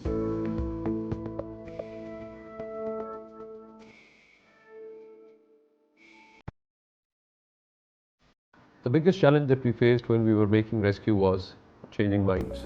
The mindset was, this can't be done in Pakistan, a developing country, a rescue service, and one number and people will immediately get help. So it was like as if I was talking some very strange words, and this was impossible in a developing country. The biggest challenge was we didn't have trained human resource. For the first time, we started the training of emergency medical technicians. Then the ambulances. If we imported them, we couldn't maintain them, the repair and maintenance would have been necessary. So we had to start the fabrication of ambulances within Pakistan so that it was easy for repair and maintenance. Then we started it in October, so in 2004. And everybody was, it will not work out. We started with only 14 ambulances in the city of Lahore. A change of government is always a challenge. Whatever initiatives have been taken by the previous government, the new government looks at it from an apprehension and they want to start their own project. Initially, we did face a lot of resistance, and obviously we had to clarify all of those things. So the challenge and rescue go together. And when these people, even from the new government who went there and said, my mother has been saved because of this, you can stop everything else done by the previous government, but not this service. So I think that became our biggest help, and our performance spoke for itself. Starting from the city of Lahore in 2004, and today, after 16 years, when I see what we've been able to achieve, even it's difficult for me to believe that. where we started from 14 ambulances and then expanded to all the 36 districts of Punjab province with 110 million population. Our fleet went up to 350 ambulances. And we kept it very cost effective, developing a response time based model rather than a population based model. So with minimal resources, we were able to extensively cover the area.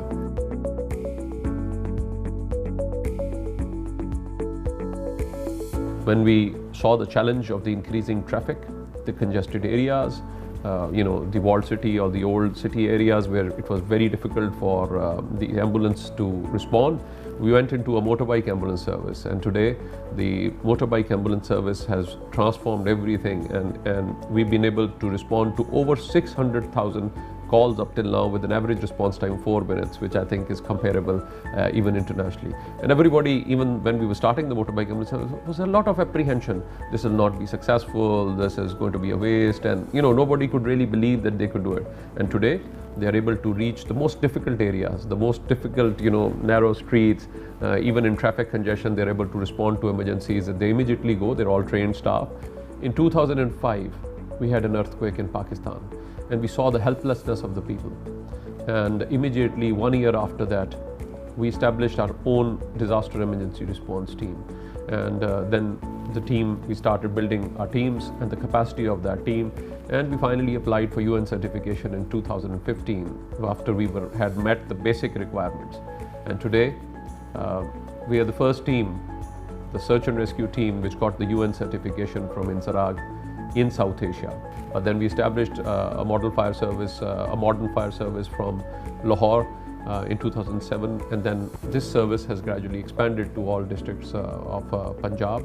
And today this fire service has responded to over 151,000 fire incidents and saved losses worth over 450 billion rupees.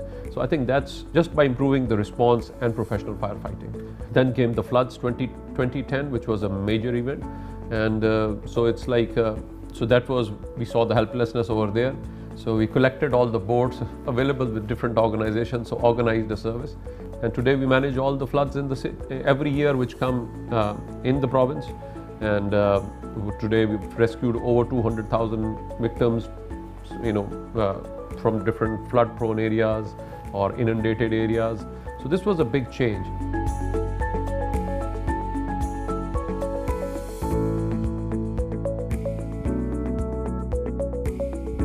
After the successful launch of an emergency rescue service in Pakistan, I still always wanted to go back and help the people of this country. So my old patients and everybody else motivated me that I needed to give more time to this clinical practice. So I had to sacrifice my evenings for this.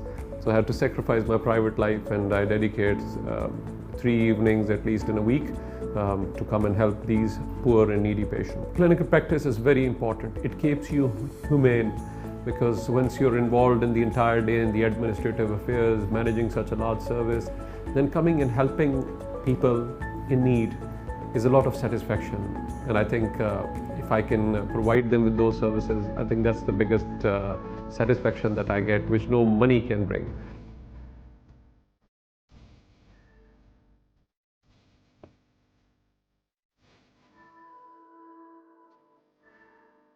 Today I'm very pleased that a mission impossible of saving lives has been accomplished, and millions of people have been rescued without discrimination. But I hope that we can establish safer communities to live, work and travel in Pakistan. That's our vision for the next 10 years.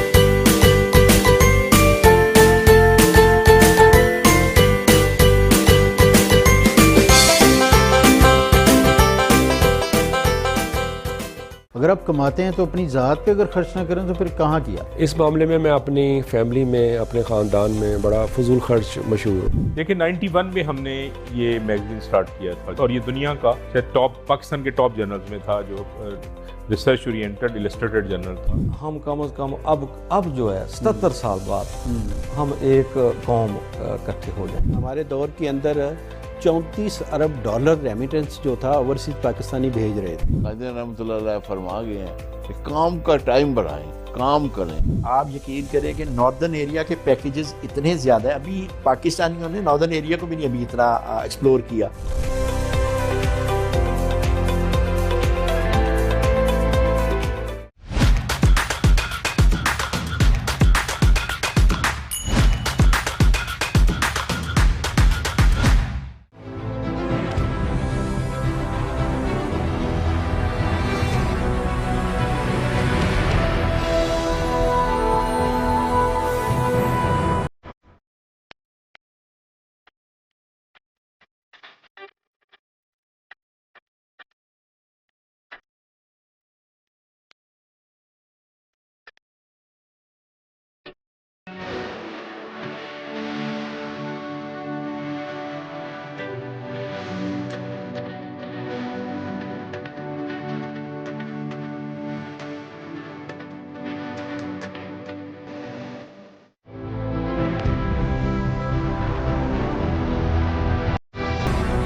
आप लोगों ने पहले भी आवाज़ उठाई, इस्लामाबाद में गए बिजली के ख़िलाफ़, महंगाई के ख़िलाफ़, तो आप लोगों की आवाज़ सुनी नहीं गई। देखिए, जमात इस्लामी ने महंगाई के ख़िलाफ़ और ख़ास तौर पर बिजली के बिलों में होश रुबा इजाफे के ख़िलाफ़ हमने आवाज़ बुलंद की थी। 300 यूनिट तक का उन्होंने कहा था कि हम सोलर सिस्टम देंगे। हाँ जी। कराची में, सिंध में देना शुरू किया हुआ, वहाँ वो हमारी हुकूमत है, पूरे पाकिस्तान में हमारी हुकूमत नहीं है। टैक्स देना हर शख्स की जिम्मेदारी है, हर ताजिर की जिम्मेदारी है।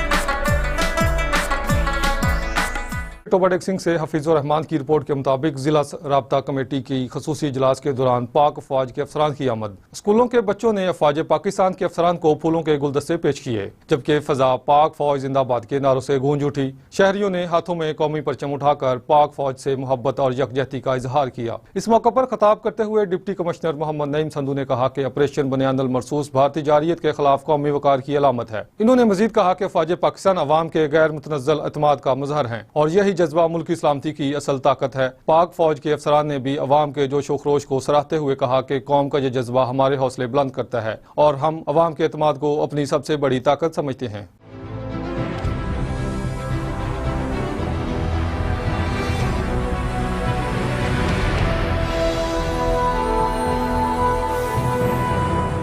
ट्रस्ट है लोगों का।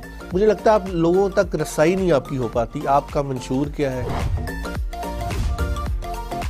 किसी सियासी जमात में इतना अच्छा इंतखाबी कमीशन नहीं है। अच्छे कंटेंट देखना चाहें तो फिर डेफिनेटली आहिस्ता सा चेंज तो आएगा ना, ग्रेजुअल। तमाम 12 ज़ोडिक साइन के ऊपर मुझे अबूर है। दुबई के पास वसाइल थे, आज पाकिस्तान के पास तो बहुत कुछ है। जो सेफ सिटी के हवाले से है वो अब तो काफी ज्यादा जो है दोबारा वर्किंग में आ गए हैं। हाँ, एक टाइम आया था जब काफी कम हो गए थे। 50 तो स्टार नहीं हो सकते, स्टार तो 3-4 ही होंगे किसी भी फील्ड के। बच्चे को देखा कि वो एक ऐप के अंदर घुसा हुआ है जिसको टिकटॉक कहते हैं।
It's me, Jia.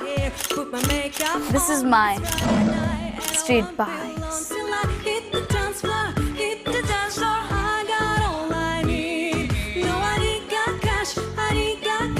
But I got you, baby. Baby, I don't need dollar bills to have fun tonight.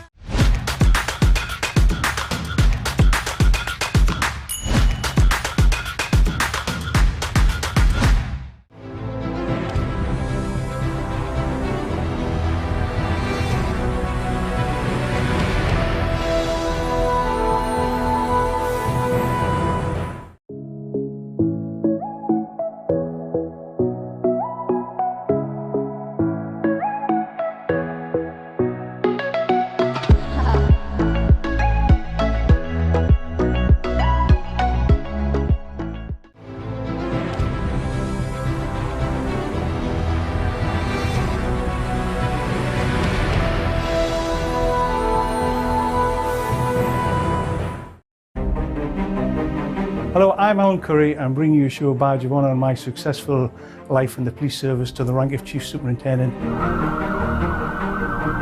Talking about me, and hopefully I'm saying some nice things about myself. There's a couple of bad ones, I'm sure, as well. And I don't like criminal activity. As opposed to the other way around, when you arrest somebody and have to find the evidence. And the feeling of doing something for somebody else, I don't know how you can get that from anybody else.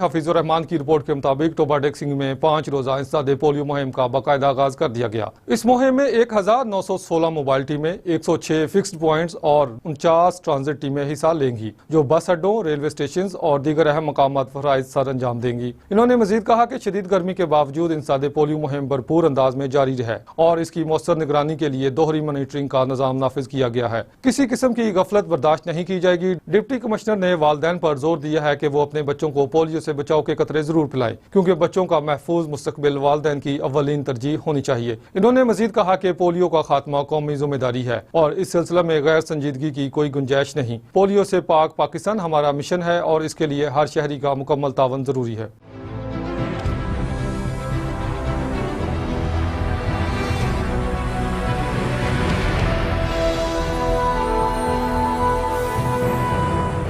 Hello, Dr. Anand here to tell you about unleashing your inner power. When you talk on Facebook with someone with your family far away, genuine communication takes place.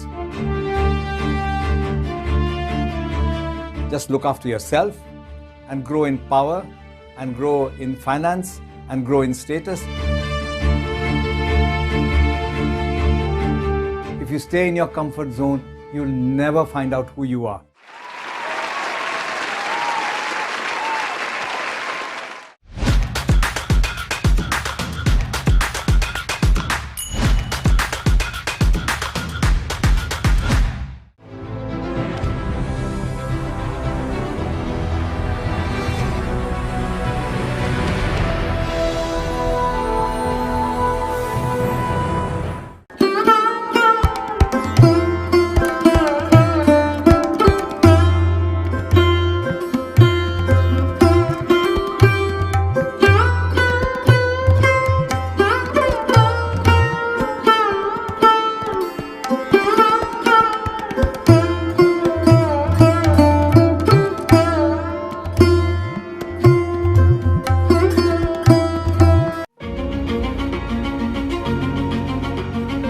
Hello, I'm Robin Ashby. I'm a city councillor, I'm an advisor. I have done a lot of things in my life.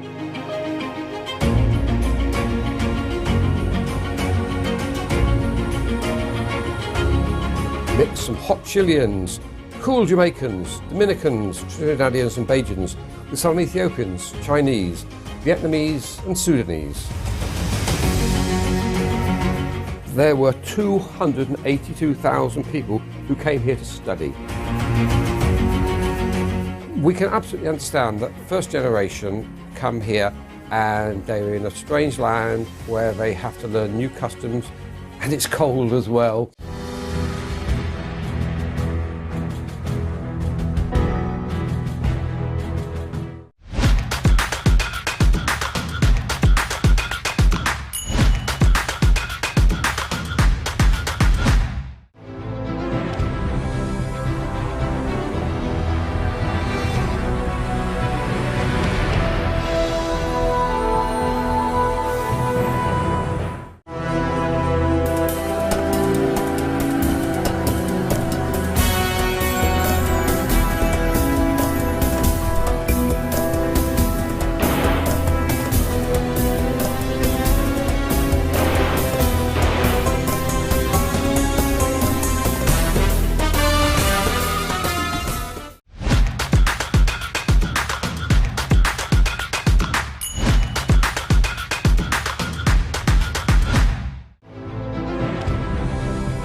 My name is Terence South.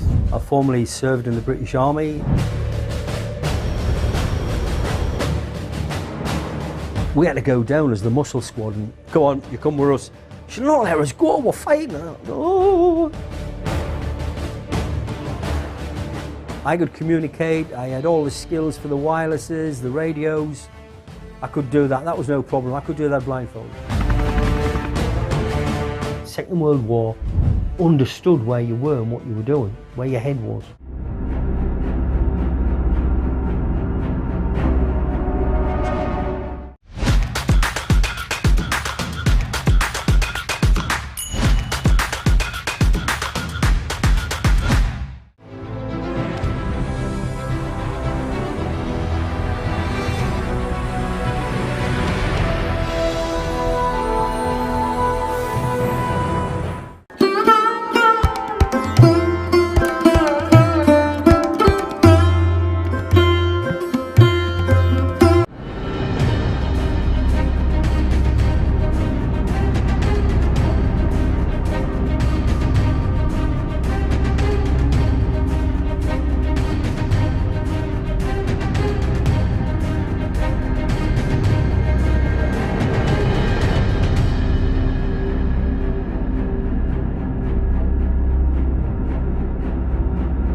Hello, welcome back.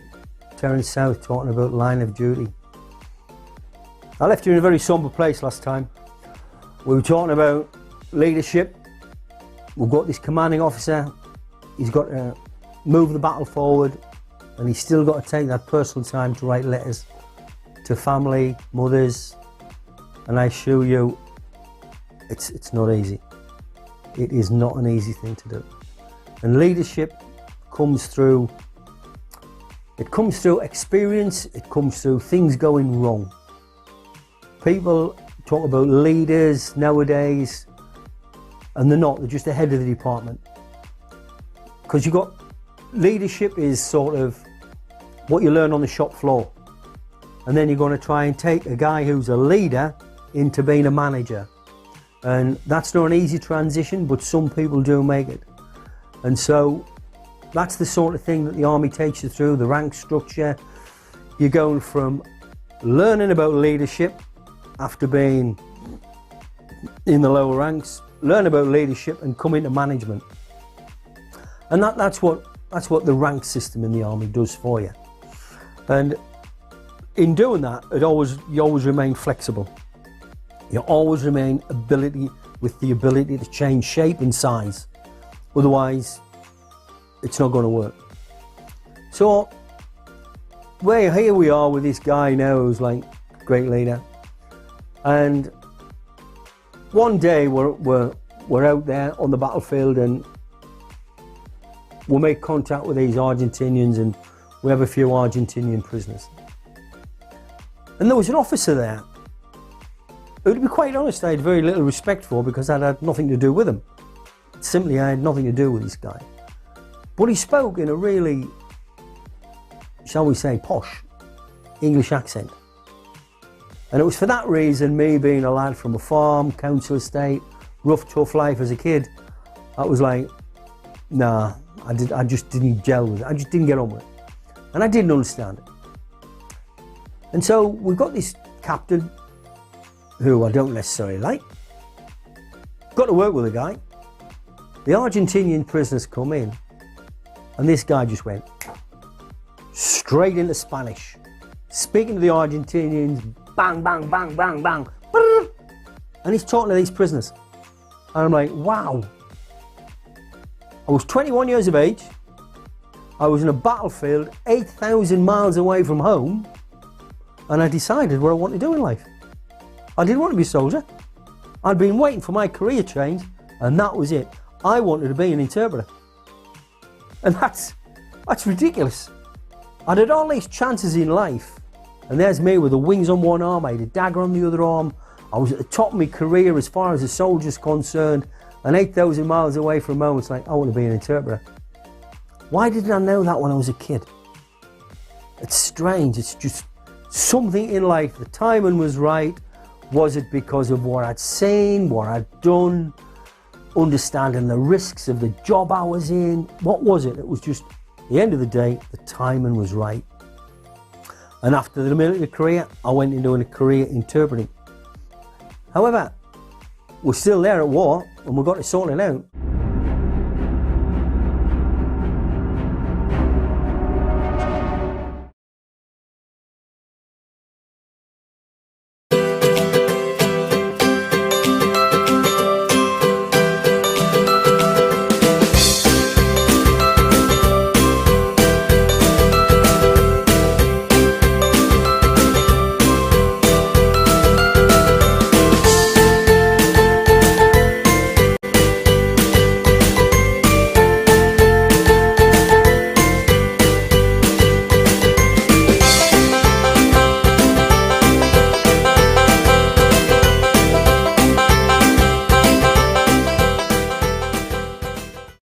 Trust है लोगों का।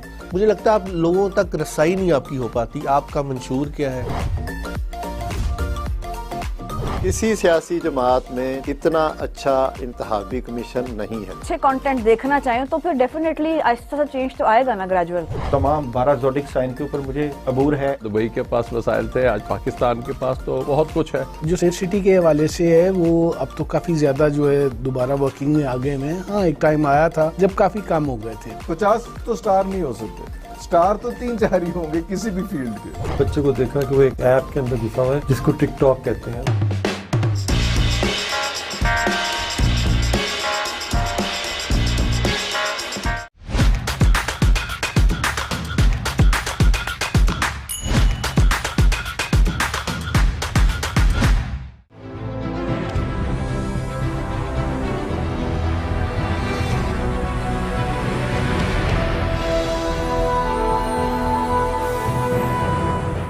Hello, Dr. Anand here to tell you about unleashing your inner power.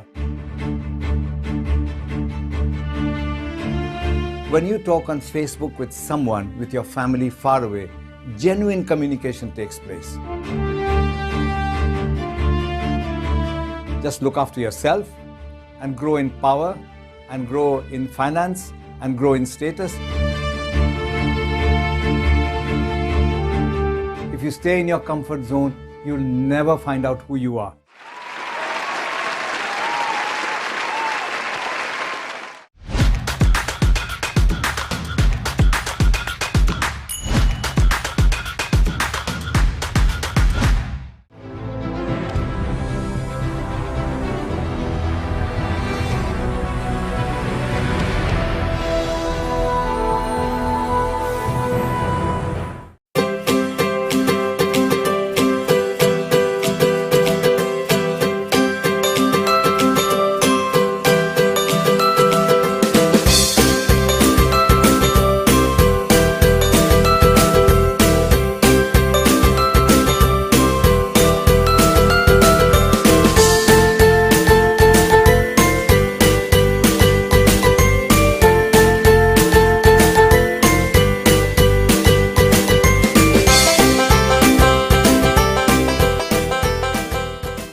Listening to the radio, listening for my friends to make sure my friends is okay.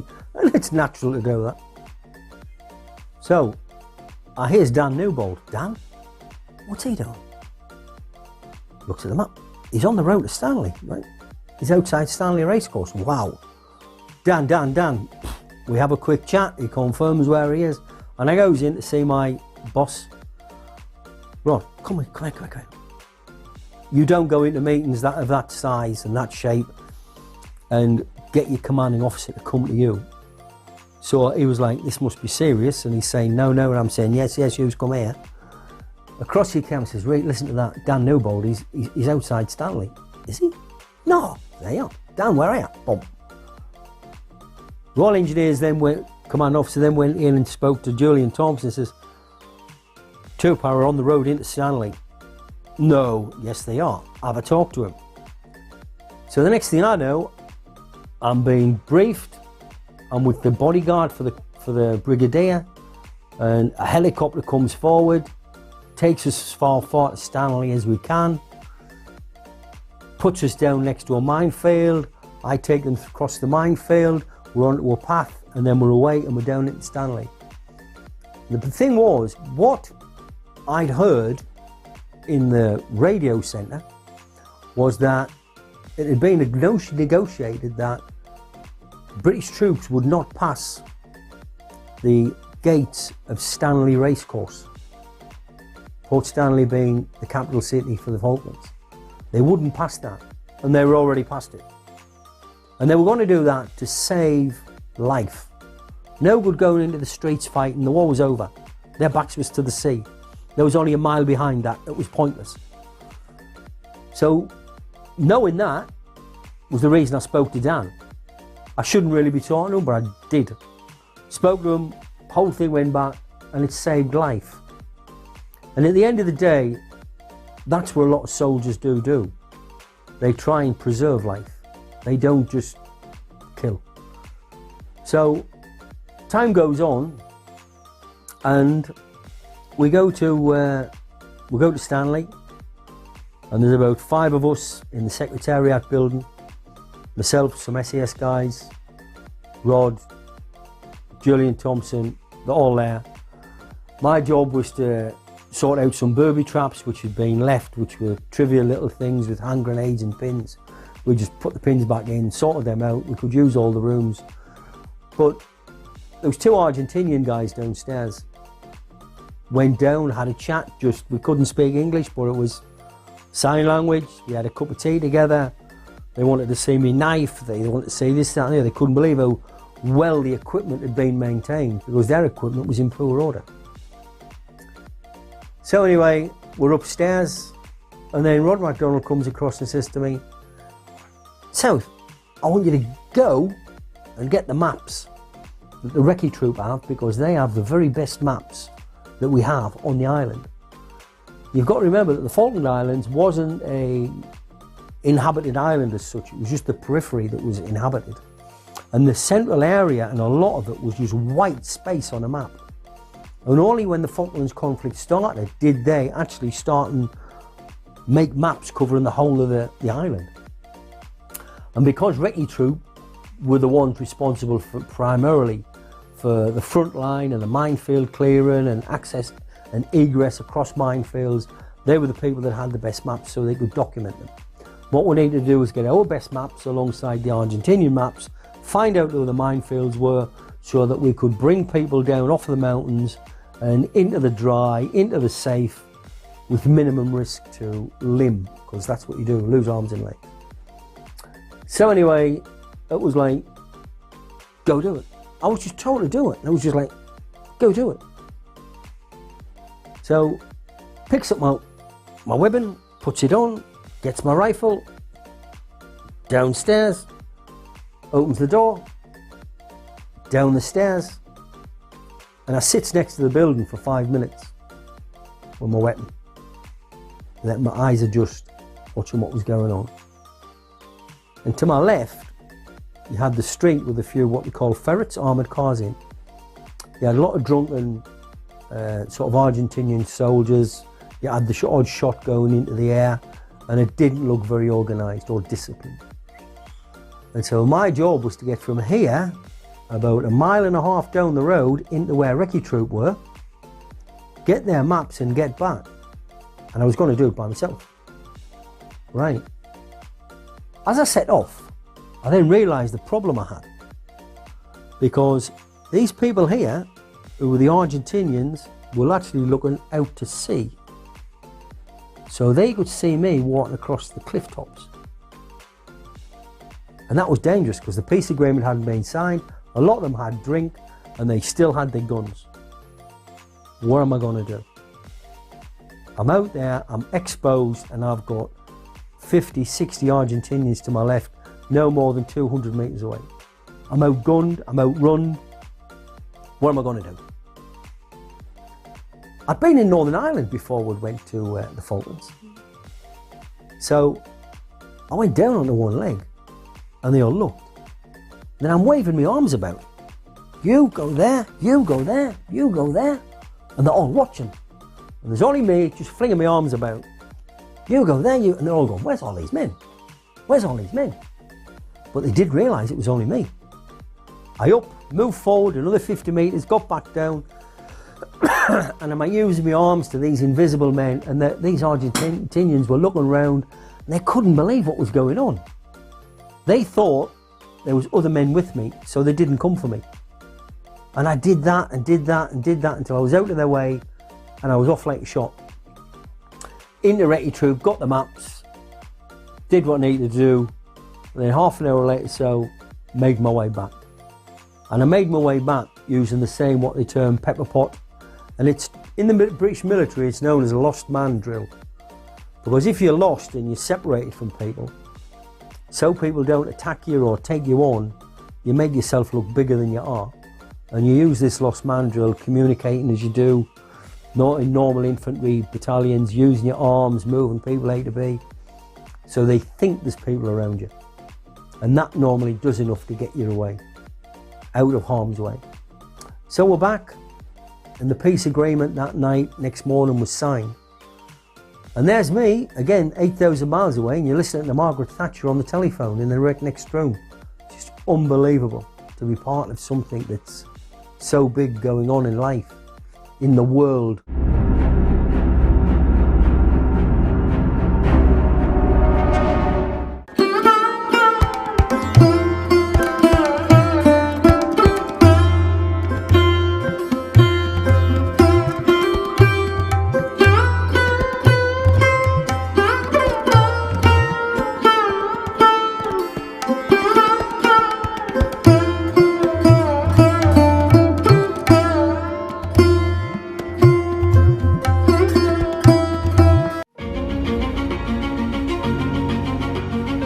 Hello, I'm Robin Ashby. I'm a city councillor I'm an advisor. I have done a lot of things in my life.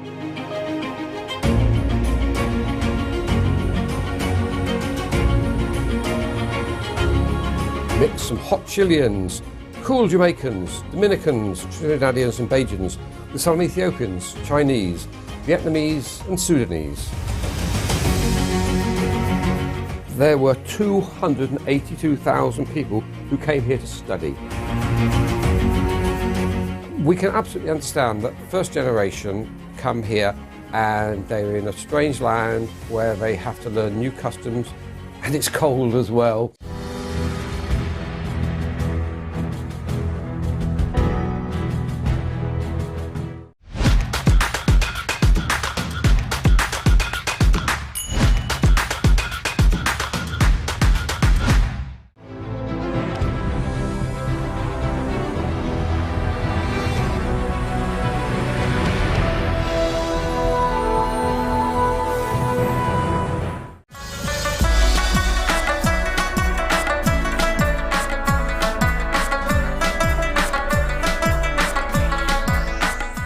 मैं इस वक्त मौजूद हूँ रुकन सूबाई assembly और मुस्लिम league नून के रहनुमा चौधरी महमूद अनवर साहब के डेरे पर। आज 28 मई योम तकबीर के हवाले से एक तकरीब का इनकाद किया जा रहा है। आज हमारे साथ मौजूद हैं चौधरी महमूद अनवर साहब। उनसे बात करते हैं कि उनका योम तकबीर के हवाले से क्या कहना है। जी बिस्मिल्लाहिर्रहमानिर्रहीम। योम तकबीर एक ऐसा खुशी का दिन था पाकिस्तान के लिए जब मियां नवाज शरीफ ने इंडिया के 5 धमाकों के मुकाबले में 6 धमाके करके पाकिस्तान के दफा को नाकाबिल तस्खीर बना दिया। इंशाल्लाह क़यामत तक अब पाकिस्तान की तरफ कोई बंदा उल्टी निगाह से नहीं देख सकते।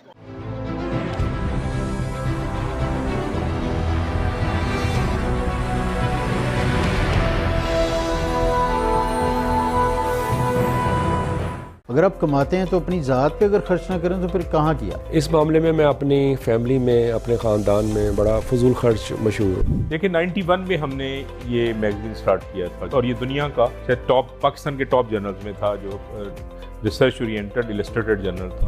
हम कम अज़ कम अब जो है 77 साल बाद हम एक कौम इकट्ठे हो जाए। हमारे दौर के अंदर 34 अरब डॉलर रेमिटेंस जो था ओवरसीज पाकिस्तानी भेज रहे थे। कायदे रहमतुल्लाह अलैह फरमा गए हैं कि काम का टाइम बढ़ाएं, काम करें। आप यकीन करें कि नॉर्दर्न एरिया के पैकेजेस इतने ज़्यादा है, अभी पाकिस्तानियों ने नॉर्दर्न एरिया को भी नहीं अभी इतना एक्सप्लोर किया।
आप लोगों ने पहले भी आवाज़ उठाई, इस्लामाबाद में गए बिजली के ख़िलाफ़, महंगाई के ख़िलाफ़, तो आप लोगों की आवाज़ सुनी नहीं गई। देखिए जमात इस्लामी ने महंगाई के ख़िलाफ़ और ख़ास तौर पर बिजली के बिलों में होशरुबा इजाफे के ख़िलाफ़ हमने आवाज़ बुलंद की थी। 300 यूनिट तक का उन्होंने कहा था कि हम सोलर सिस्टम देंगे। हाँ जी। कराची में, सिंध में देना शुरू किया हुआ, वहाँ वो हमारी हुकूमत है।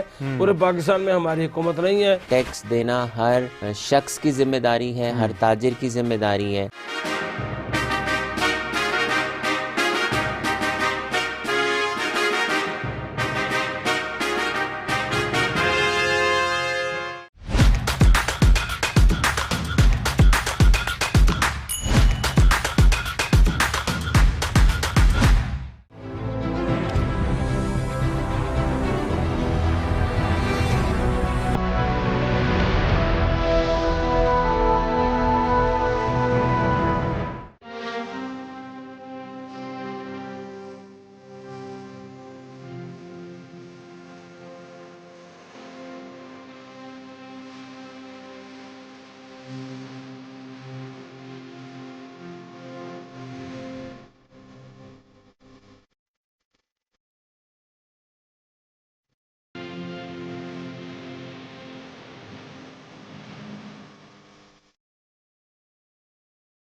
It's me, Jia.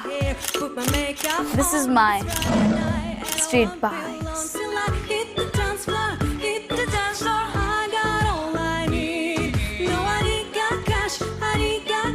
But I got you, baby. Baby, I don't need dollar bills to have fun tonight.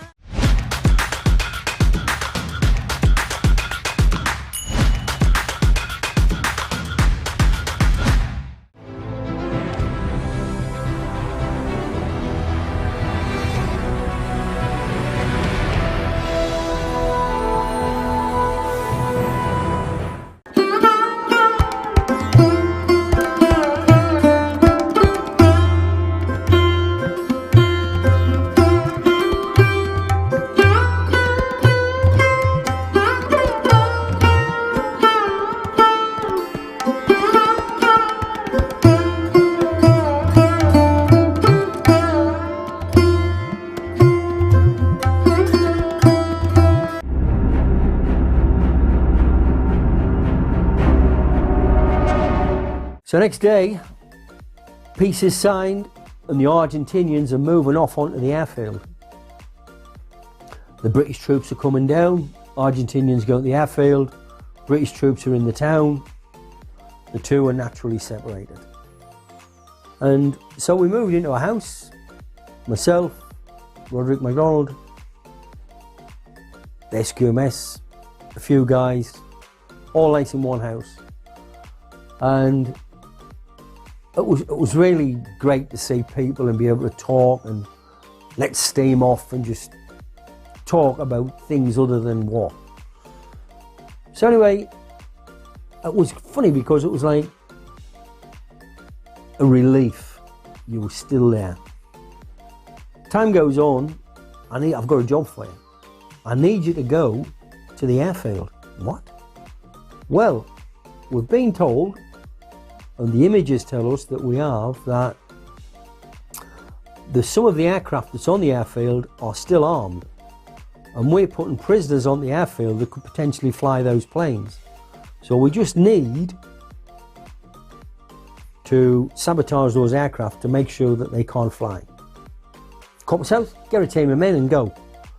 What? There's about 2,000 prisoners on that airfield, and you want me to go with 3 men, 4 men? Yes, yes, off you go. Oh my God. So, we commandeered a vehicle, got some lads together, armed to the teeth, and off we went. Down onto Stanley Airfield, there was hundreds and hundreds of Argentinian prisoners around us. None of them really wanted to fight. They'd had enough. They were cold, they were wet, they were demoralised, and it was very much a conscript army and lads who just didn't want to be there. They weren't professional soldiers, they were very much conscript soldiers. So in that sense it was uneven match. However, the Argentinians did have some really good professional soldiers in 604 Squadron. However, we get on the airfield and then they're starting to surround us. It's like getting really uncomfortable because there's only 4 of us. So we have these 40-foot containers and it was like, we've got to stop this aircraft, what we're going to do? Right, let's see what's in the containers. So we had these huge bowl croppers. We snapped open these locks. Wow, it's all dry clothing. Why are these men on the mountains when we've got containers of dry clothing here? So no sooner we had those doors open, those Argentinian guys were in, changing their clothes, putting dry clothes on, and they were thrilled with me. Like, next, get over the next one. What? He went from being my enemy or somebody I was frightened of to being my mate. Open the next container, and I opened the next one. The next one had food in. It had red wine and beef in tins. Open up, and they now had food. I opened the next one and the next one, and none of them were of any use to me. Anyway, we had one with what they call janitorial supplies, which is anything you need to clean. I had brush shanks in. I thought, that'll do. So I got these huge brush shanks. Went to this aircraft, and I just got it and got a big hammer and smashed this brush handle straight up the engine so that the fan couldn't turn. and left it. We turned around, did that to all the aircraft, done away, gets back to camp. Great, no problem. Next day, command officer comes in, says, I want you to go and find all the Exocet missile cases. What? Those big things, yeah. Round them up, put them all together into one place because we need to account for them. Right, so we did that. Myself, got a group of guys together, went and got all these Exocet missile cases, put them together. And then I'm up there a few days later, I'm saying, wow, this is ridiculous. This Exocet missile case opens both ends. It's really just like a big tube. And guys there going to the prisoner camp, which was the airfield, these poor Argentinian guys are having to walk through this river and the Sogan before they get there. That's not really humane. You know, we're engineers, let's do something. So we dug out this little riverbed, we got this Exocet missile case, dropped it in, kept the doors open each end. The water went through the Exocet missile case and we built it around, and it was like a little bridge across so they could go without getting wet. And that was what we did. We're engineers, it was a case of think about it. I mean, how would you like to get wet feet? So we did that. Again, we're back to the safe house and cut myself. Somebody wants to talk here. All right. So down I goes to the schoolhouse. And it was this senior guy from the Royal Navy. And he's, are you the man who put the brush up the back of the engine in the aircraft on the airfield? Yep. Good God, man, why did you do that? And this guy went at me like bang, bang, bang, bang. This is because we were putting pilots onto the airfield who could have flew that aircraft. No, they're prisoners. No. There was a live aircraft, there was a live pilot. You put a pilot and an aircraft together. No. You listen to me. And I got right grilling. And it was like, you. I said, I'll just take it. I've had enough. I've been to war. I've had enough. If I've been to war, I'll take that out and take you. So anyway, I was marched out. Where I went, back in the house. Next day, cut south. What you do at the schoolhouse? Why? Don't know. Down I goes again. Walk through the door. The same guy's in front of me. You again? What's I don't know? What are you doing with these missile cases? They said there was 6 and now there's only 5. Yeah, I'll find it for you. He didn't like the idea that I'd use one as a culvert to put the water through so the prisoners could walk down in the dry instead of having to trudge through a river. He didn't really understand that, but he was just working on what he'd been told. But I got 2 real grillings there. It was unbelievable. For doing work which was essential. But you just keep your mouth shut, yeah, let it go over your head, get back on the bus, and that's life. So, the war's all finished. You've got a few casualties. They've all gone off on special ships. And then you're ready to go home. And then you get the call, you're not going home. You use engineers, specialists. You're going to look after the minefields. But why? If you're sending the Royal Marines and the paratroopers home, why can't we go home? Well, things changed anyway. We did go home, but we lived for a long time thinking we weren't going to go. Anyway, I'd like to thank you again for listening. This is Terence South signing off on Line of Duty.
long career and bring you a show badge of honour on my successful life in the police service to the rank of Chief Superintendent.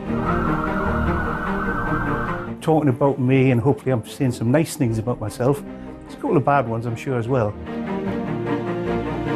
And I don't like criminal activity, as opposed to the other way around when you arrest somebody and have to find the evidence. And the feeling of doing something for somebody else, I don't know how you can get that from anybody else.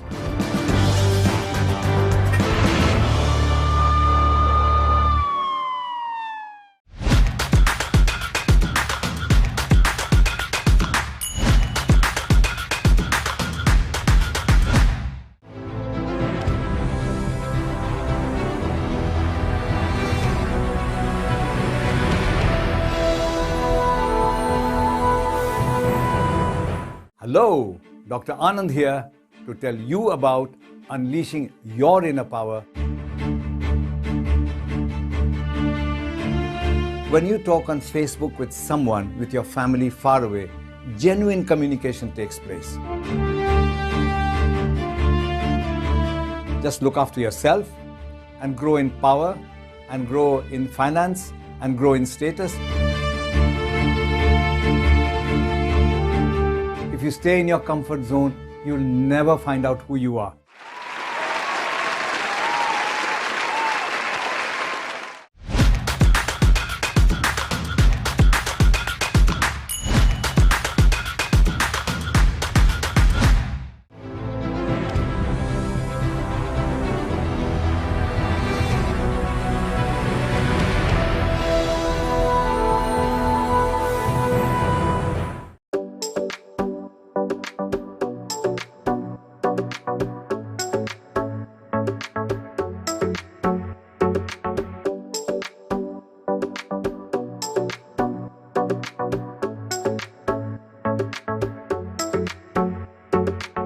Lahore के शाह आलम चौक में एक ऐसी मस्जिद वाक़या है जिसे एक रात में तामीर किया गया था।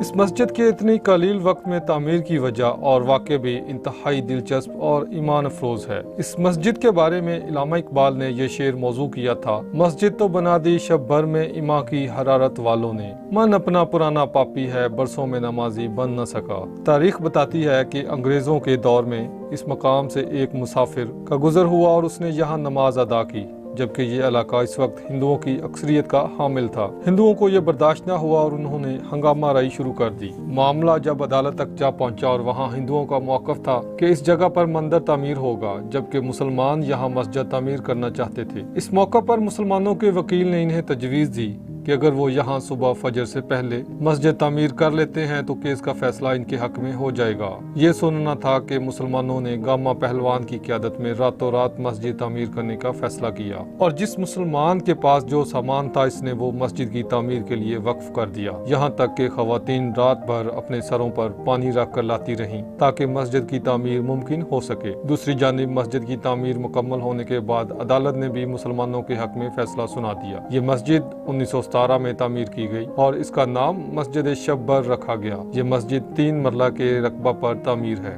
दर्ज बाला कथा तो इस रवायत पर मबनी है जो सीना बसीना चलती आ रही है और ज़बान ज़दे आम है, यानी हर एक ने ज़ेब दास्तान के लिए हस्बे ज़रूरत इसमें इजाफा किया। असल मामला थोड़ा मुख्तलिफ है। नकूश लाहौर नंबर में इस मस्जिद की तामीर का मामला कुछ इस तरह दर्ज है। दा में यहाँ पर एक कच्चा सा चबूतरा था जिस पर लोग नमाज पढ़ा करते थे। इसके करीब ही हिंदुओं का एक मंदिर तामीर हुआ। मुसलमानों को मस्जिद पुख्ता करने का ख्याल आया तो हुकूमत ने हिंदू मुस्लिम फसाद के पेश नज़र इसकी इजाज़त न दी। मई 1922 में एक रोज पुरजोश नौजवानों ने आपस में मशवरा करके रात रात में यहाँ मस्जिद खड़ी कर दी। वो इशा की नमाज के बाद काम पर लगे और फजर की नमाज के बाद फारिग हुए।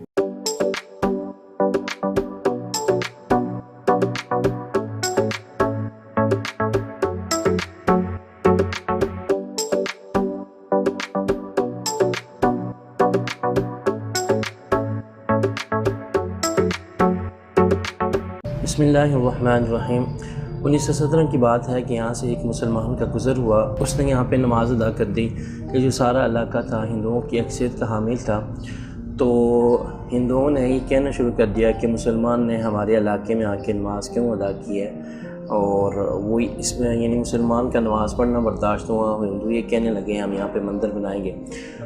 और जब मुसलमानों को पता चला कि हिंदुओं का सिर्फ एक मुसलमान का नमाज़ पढ़ना भी बर्दाश्त नहीं हो रहा और सिर्फ इस बात के ऊपर वो कह रहे हैं कि हम यहाँ पे मंदिर बनाएंगे, तो मुसलमानों ने भी कहना शुरू कर दिया कि हम यहाँ पे मस्जिद बनाएंगे। मुसलमानों और हिंदुओं का आपस में जो है ना तनाज़ा शुरू हो गया। लड़ाई होते होते बात उस वक्त की अदालत तक चली गई। तो उस वक्त की अदालत के जो जज साहब हैं उनने कहा कि मैं सुबह जगह का मायना करके फिर उसके बाद इसके हक़ में फ़ैसला दूँगा। तो जब सुबह जज ने मायने के लिए आना था तो मुसलमानों के जो वकील थे उन्होंने मुसलमानों को मशवरा दिया कि अगर आप रातों रात इस मस्जिद को तामीर कर दें तो हो सकता है ये फ़ैसला आपके हक़ में हो जाए। तो मुसलमानों ने जो आपस में मशावरत की और मशावरत करने के बाद जो है ना फिर उनने ये तय किया कि हम गामा पलवान से दरख्वास्त करते हैं कि वो आएँ और अगर वो हमारी सरपरस्ती करें तो हम एक रात में मस्जिद बना सकते हैं। तो हिंदुओं की चूँकि यहाँ पे अक्सरियत थी, उनका जो है ना लड़ाई झगड़े का भी खौफ था, ख़दशा था कि लड़ाई झगड़ा ना हो जाए। तो फिर जब गामा पलवान के पास मुसलमानों के जो है ना एक वफ़द गया और उन्होंने जाके उनसे रिक्वेस्ट की कि अगर आप हमारी सरपरस्ती करें, हमारी निगरानी करें, तो हम जो है ना यहाँ पे एक मस्जिद बनाना चाहते हैं और सुबह इस तरह जज ने आना है और फ़ैसला होना है इसके हक़ में। तो उस गामा पलवान ने ये कहा कि जो है ना उन्हें जो है ना हामी भर ली और जो है ना वो तशरीफ़ ले आए और वो शालमी चौक में आके वो बैठे और जो है ना बहुत सारे मुसलमान फिर इकट्ठे हुए तो उन्होंने मस्जिद को तामीर करना शुरू कर दिया।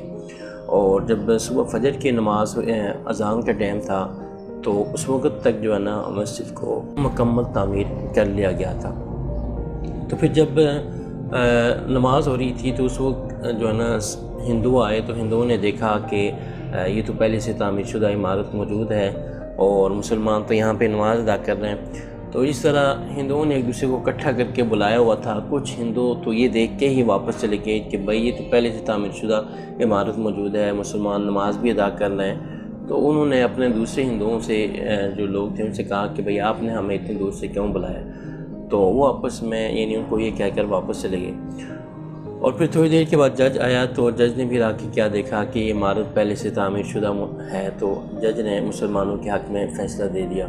उस वक्त ये कानून होता था कि कोई भी मजहबी इबादतगाह अगर पहले से तामीर शुदा है तो उसको गिराया नहीं जा सकता था। तो फिर जब अल्लामा इकबाल को पता चला कि मुसलमानों ने एक रात में मस्जिद तामीर कर दी है तो फिर अल्लामा इकबाल ने ये शेर कहा था कि मस्जिद तो बना दी शब भर में, ईमान की हरारत वालों ने मन अपना पराना पापी है कि बरसों में नमाजी बन ना सका। और इस मस्जिद को जो है ना 1917 में बनी, फिर इसी तरह मुख्तलिफ़ औक़ात में इसको रिपेयर किया जाता रहता है। 1354 हिजरी में इसको दोबारा रिपेयर किया गया। फिर तीसरी बार 2007 में इसके जो लेंटर थे वो बोसीदा हो गए थे और इसको जो है ना फिर 2007 में मेरे सामने जो है ना इसको फिर दोबारा तीसरी बार रिपेयर किया गया। इसी तरह जो वक्तन मस्जिद का जो काम निकलता रहता है तो वो काम होता रहता है। और इस मस्जिद को आज भी जो है ना लोग जो है ना दूर दूर से देखने के लिए आते हैं और यहाँ पे नमाज़ पढ़ना एक सादत समझते हैं। और अक्सर लोग तो ये भी कहते हैं कि एक रात में मुसलमानों ने कैसी मस्जिद को तामीर किया। तो कई लोग तो ये कहते हैं कि जिन्नात ने शायद तामीर की हो, लेकिन मैं ये कहता हूँ कि अगरचे अल्लाह ताला की मदद शामिल हाल हो तो ये तो बहुत छोटी सी इमारत थी। बहुत बड़ी बड़ी और बुलंद इमारतें भी अल्लाह ताला की मदद से बनाई जा सकती हैं। साढ़े वड्डे दसदे ने हिंदुस्तान जो पाकिस्तान बनया सी ना तो उस तो पहले तो यह मस्जिद तैयार हुई है तो एक रात च तैयार हुई सी। जी ना मस्जिद ना तैयार होंदी तो इत्थे मंदिर तैयार होना सी। समझ लो मुसलमानों का जज्बा सी, औरतों का बंदियां का जज्बे के नाल तो एक रात तैयार हुई है। सुबह फजर की नमाज हुई इत्थे तो हाली तक उस तरह ही कायम चलती आ रही है। तो इत्थे बहुत दुनिया आती है जी मस्जिद के बारे पुछते हैं तो फोटोआं लाते हैं, हर एक रिश्तली पुछते हैं पिछली। पहले मिट्टी की तैयार हुई सी, उस बाद फिर पत्थर लगा। मेरा नाम फराज नकवी है। मैं यहाँ पे ऑफिस के काम आया था तो साथ ही मिज़ान बैंक है तो ये मस्जिद थी, मैं बड़ा सुना था इनके बारे कि ये मस्जिद मतलब एक रात में बनी है, तो बड़ी क़ीदत थी मुझे कि मैं यहाँ नमाज़ पढ़ूँ। तो अल्हम्दुलिल्लाह मैंने फ़र्स्ट टाइम ये नमाज़ पढ़ी है इस मस्जिद में। हम पहले ना जज्बा कुछ और होता था, पहले मुसलमान थे वो उनका जज्बा और था, आज भी वैसा ही आ रहा है माशाल्लाह। अच्छी मस्जिद है, मेरी एक ख्वाहिश पूरी हो गई कि मैं इस मस्जिद में नमाज़ पढ़ी है मैंने। सर मेरा नाम समीउल्लाह है, मैं बाजोड़ के रिहायशी हूँ। तकरीबन 2010-11 से मैं यहाँ पे काम करता हूँ। तो इस नमाज में माशाल्लाह नमाज़ पढ़ने आता हूँ। कारी साहब जानते हैं हमें, तो हमें बहुत सुकून महसूस होती है जब यहाँ पे हम नमाज़ पढ़ने आते हैं। जो मुसलमानों को उस टाइम का जज्बा है और आज का जज्बा है, तो अंदाजे मुताबिक मुझे लगता है कि आज भी ज़िंदा है वो वाला।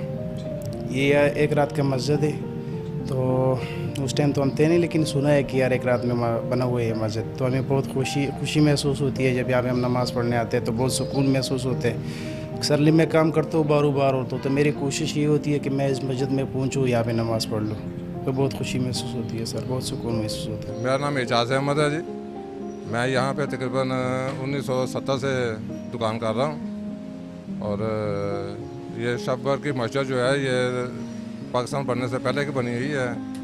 और अल्लामा इकबाल ने कहा था, मस्जिद तो बना दी शब्बर में ईमान की हरारत वालों ने, मन अपना पापी पुराना था बरसों नवाजी बन ना सका। बहरहाल ये मस्जिद बहुत पुरानी है और उसके सामने ये जहाँ पे मैं खड़ा हूँ इस वक्त, ये मोती मंदिर है। इंदिरा गांधी के दादा का, नेहरू का मंदिर था। और मस्जिद जो थी वो इसके मुकाबले में बनी थी। उन्होंने कहा था कि यहाँ पे मस्जिद नहीं है, तो रातों रात ही तकरीबन 24 घंटों में ये मस्जिद तैयार हो गई थी। पाकिस्तान बनने से पहले की मस्जिद है ये। और अब आज आपने भी देख लिया है, और मस्जिद उसी हालत में जैसे पुरानी पहले थी वैसी की वैसी मस्जिद आज भी वैसी की वैसे ही है। यहाँ पे उस वक़्त मुसलमानों की हुकूमत नहीं थी, हिंदुओं की हुकूमत थी। यहाँ पे ये जिस जगह मैं खड़ा हूँ यहाँ मंदिर था, और मंदिर के सामने जो है ना जगह थी एक, वहाँ पे अपना गामा पहलवान था। और यहाँ से कहते थे कि मस्जिद जब बनाई गई है ना रात को शुरू की है 4 बजे इशा के बाद शुरू हुई है, और सुबह अज़ानों के फजर की नमाज जब हुई है ना तो मस्जिद तैयार हो गई थी।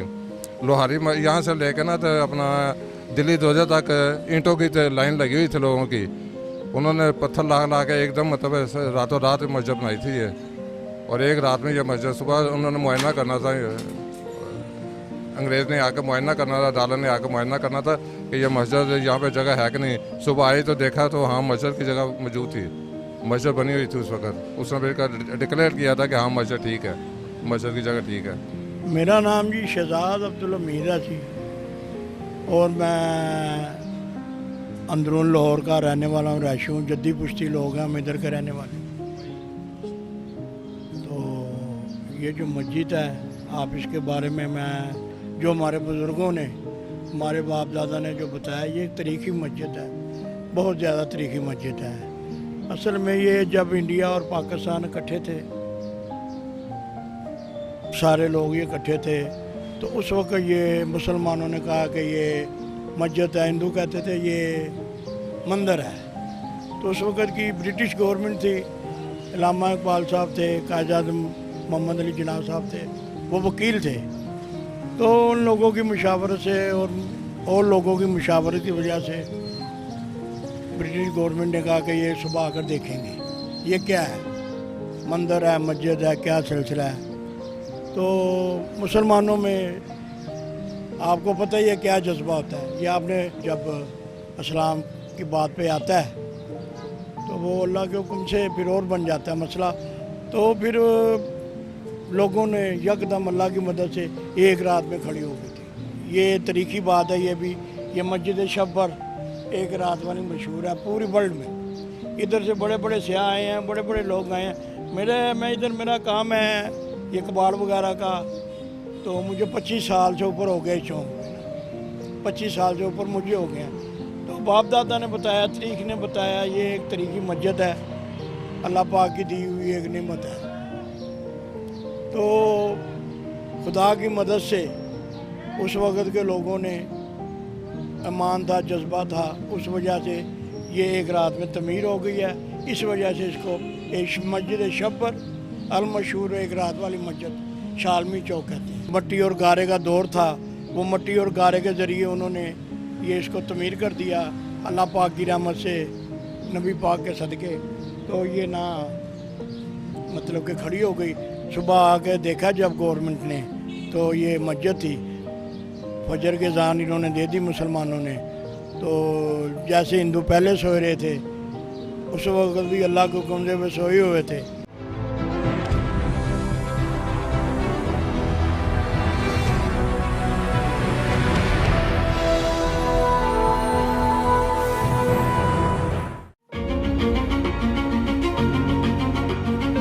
Hello, I'm Robin Ashby. I'm a city councillor, I'm an advisor. I have done a lot of things in my life.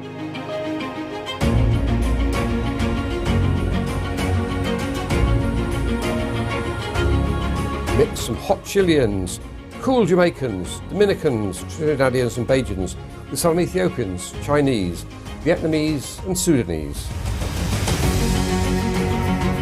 There were 282,000 people who came here to study. We can absolutely understand that first generation come here and they're in a strange land where they have to learn new customs and it's cold as well.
Hi, I'm Uma Malhotra and I welcome you to my show, Glow and Beyond with Uma Malhotra.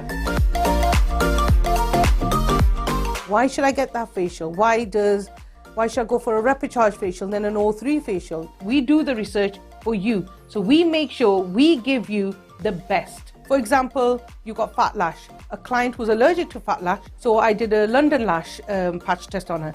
She was absolutely fine with London lash. So I used the London lash.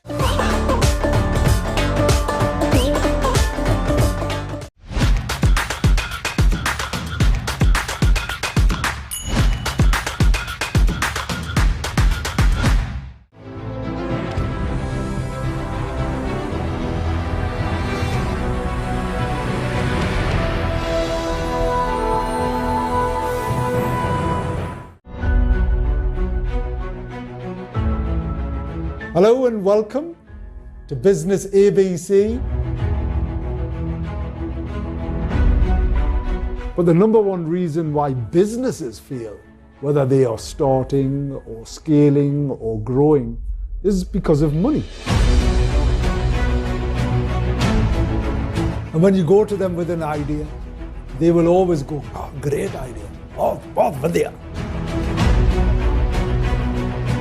The best businesses either fix something or they make them better. Where it's legal or where it's contract, take your time.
अस्सलाम वालेकुम नाजरीन, आप देख रहे हैं programme दी current affairs में हूं एहसन शहजाद।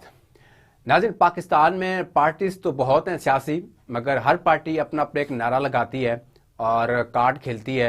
कोई मजहबी कार्ड खेलता है, तो कोई कैदी कार्ड खेलता है, तो कोई औरत कार्ड खेलता है। तो कहता है कि जी मुल्क में हम काम करेंगे, आवाम को रिलीफ देंगे। जब इलेक्शन आता है तो हर पार्टी उसके घर जाती है, जिसके वोट लेने होते हैं, कंपेन करती है और उनको वादे उनके साथ किए जाते हैं कि जी इलेक्शन में आप हमारा साथ दें, जब इलेक्शन जीत जाएंगे उसके बाद हम आपका साथ देंगे। तो आज हमारे प्रोग्राम में मौजूद हैं वकार अहमद, तर्जुमान हैं मरकज़ी मुस्लिम लीग के।